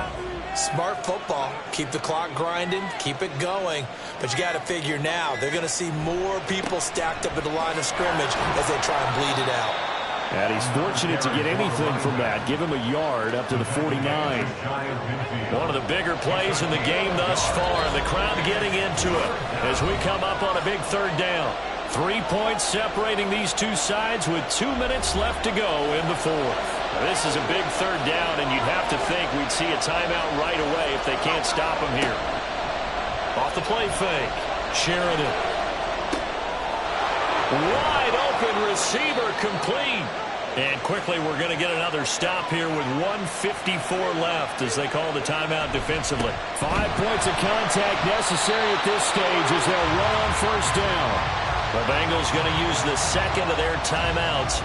That'll leave them with just one remaining in this fourth quarter of play. And he's brought down at the 24 after a gain of 4. Now the Bengals going to signal for their third and final timeout as they'll head to the sideline and talk over what to do next. He's got room to roam, and even though he gets out of bounds to stop the clock, it's not going to matter. That first down going to be enough to write a finish to this one.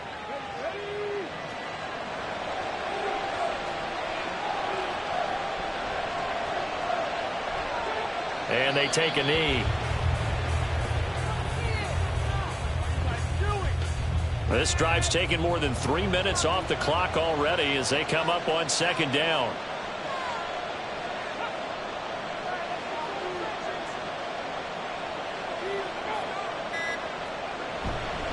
Now a fake on the jet sweep, and they'll instead run up the middle. And he gets halfway home from the 10 to the 5 on a pickup of 5.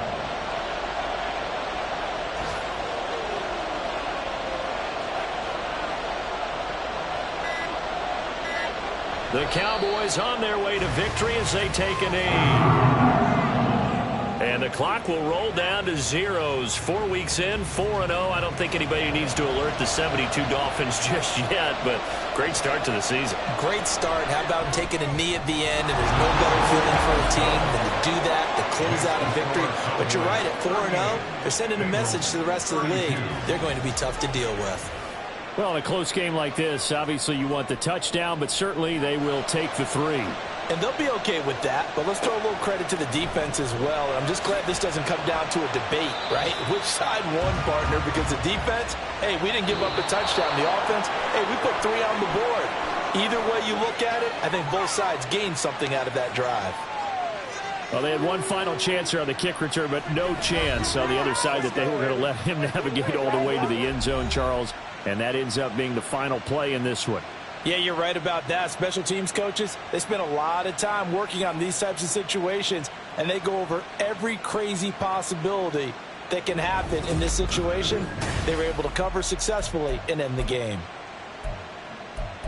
So for Dallas, hey, they finish a perfect month of September as they move to 4-0 on the new campaign. And they'll get another road date next week as their opponents will be the Pittsburgh Steelers. Meanwhile, for the Bengals, they'll drop down to 1-3. And they'll try to get back on the beam next week as they'll head to Cleveland to take on the Browns.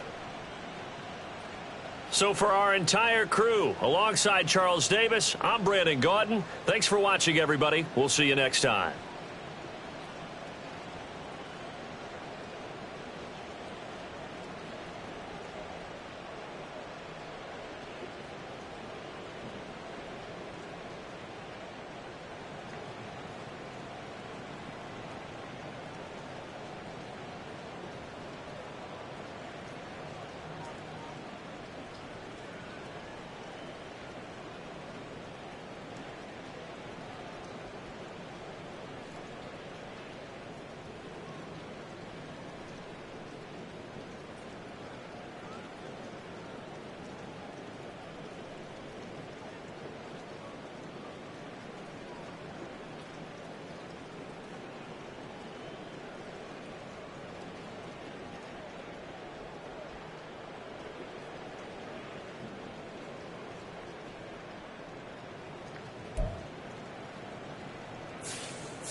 you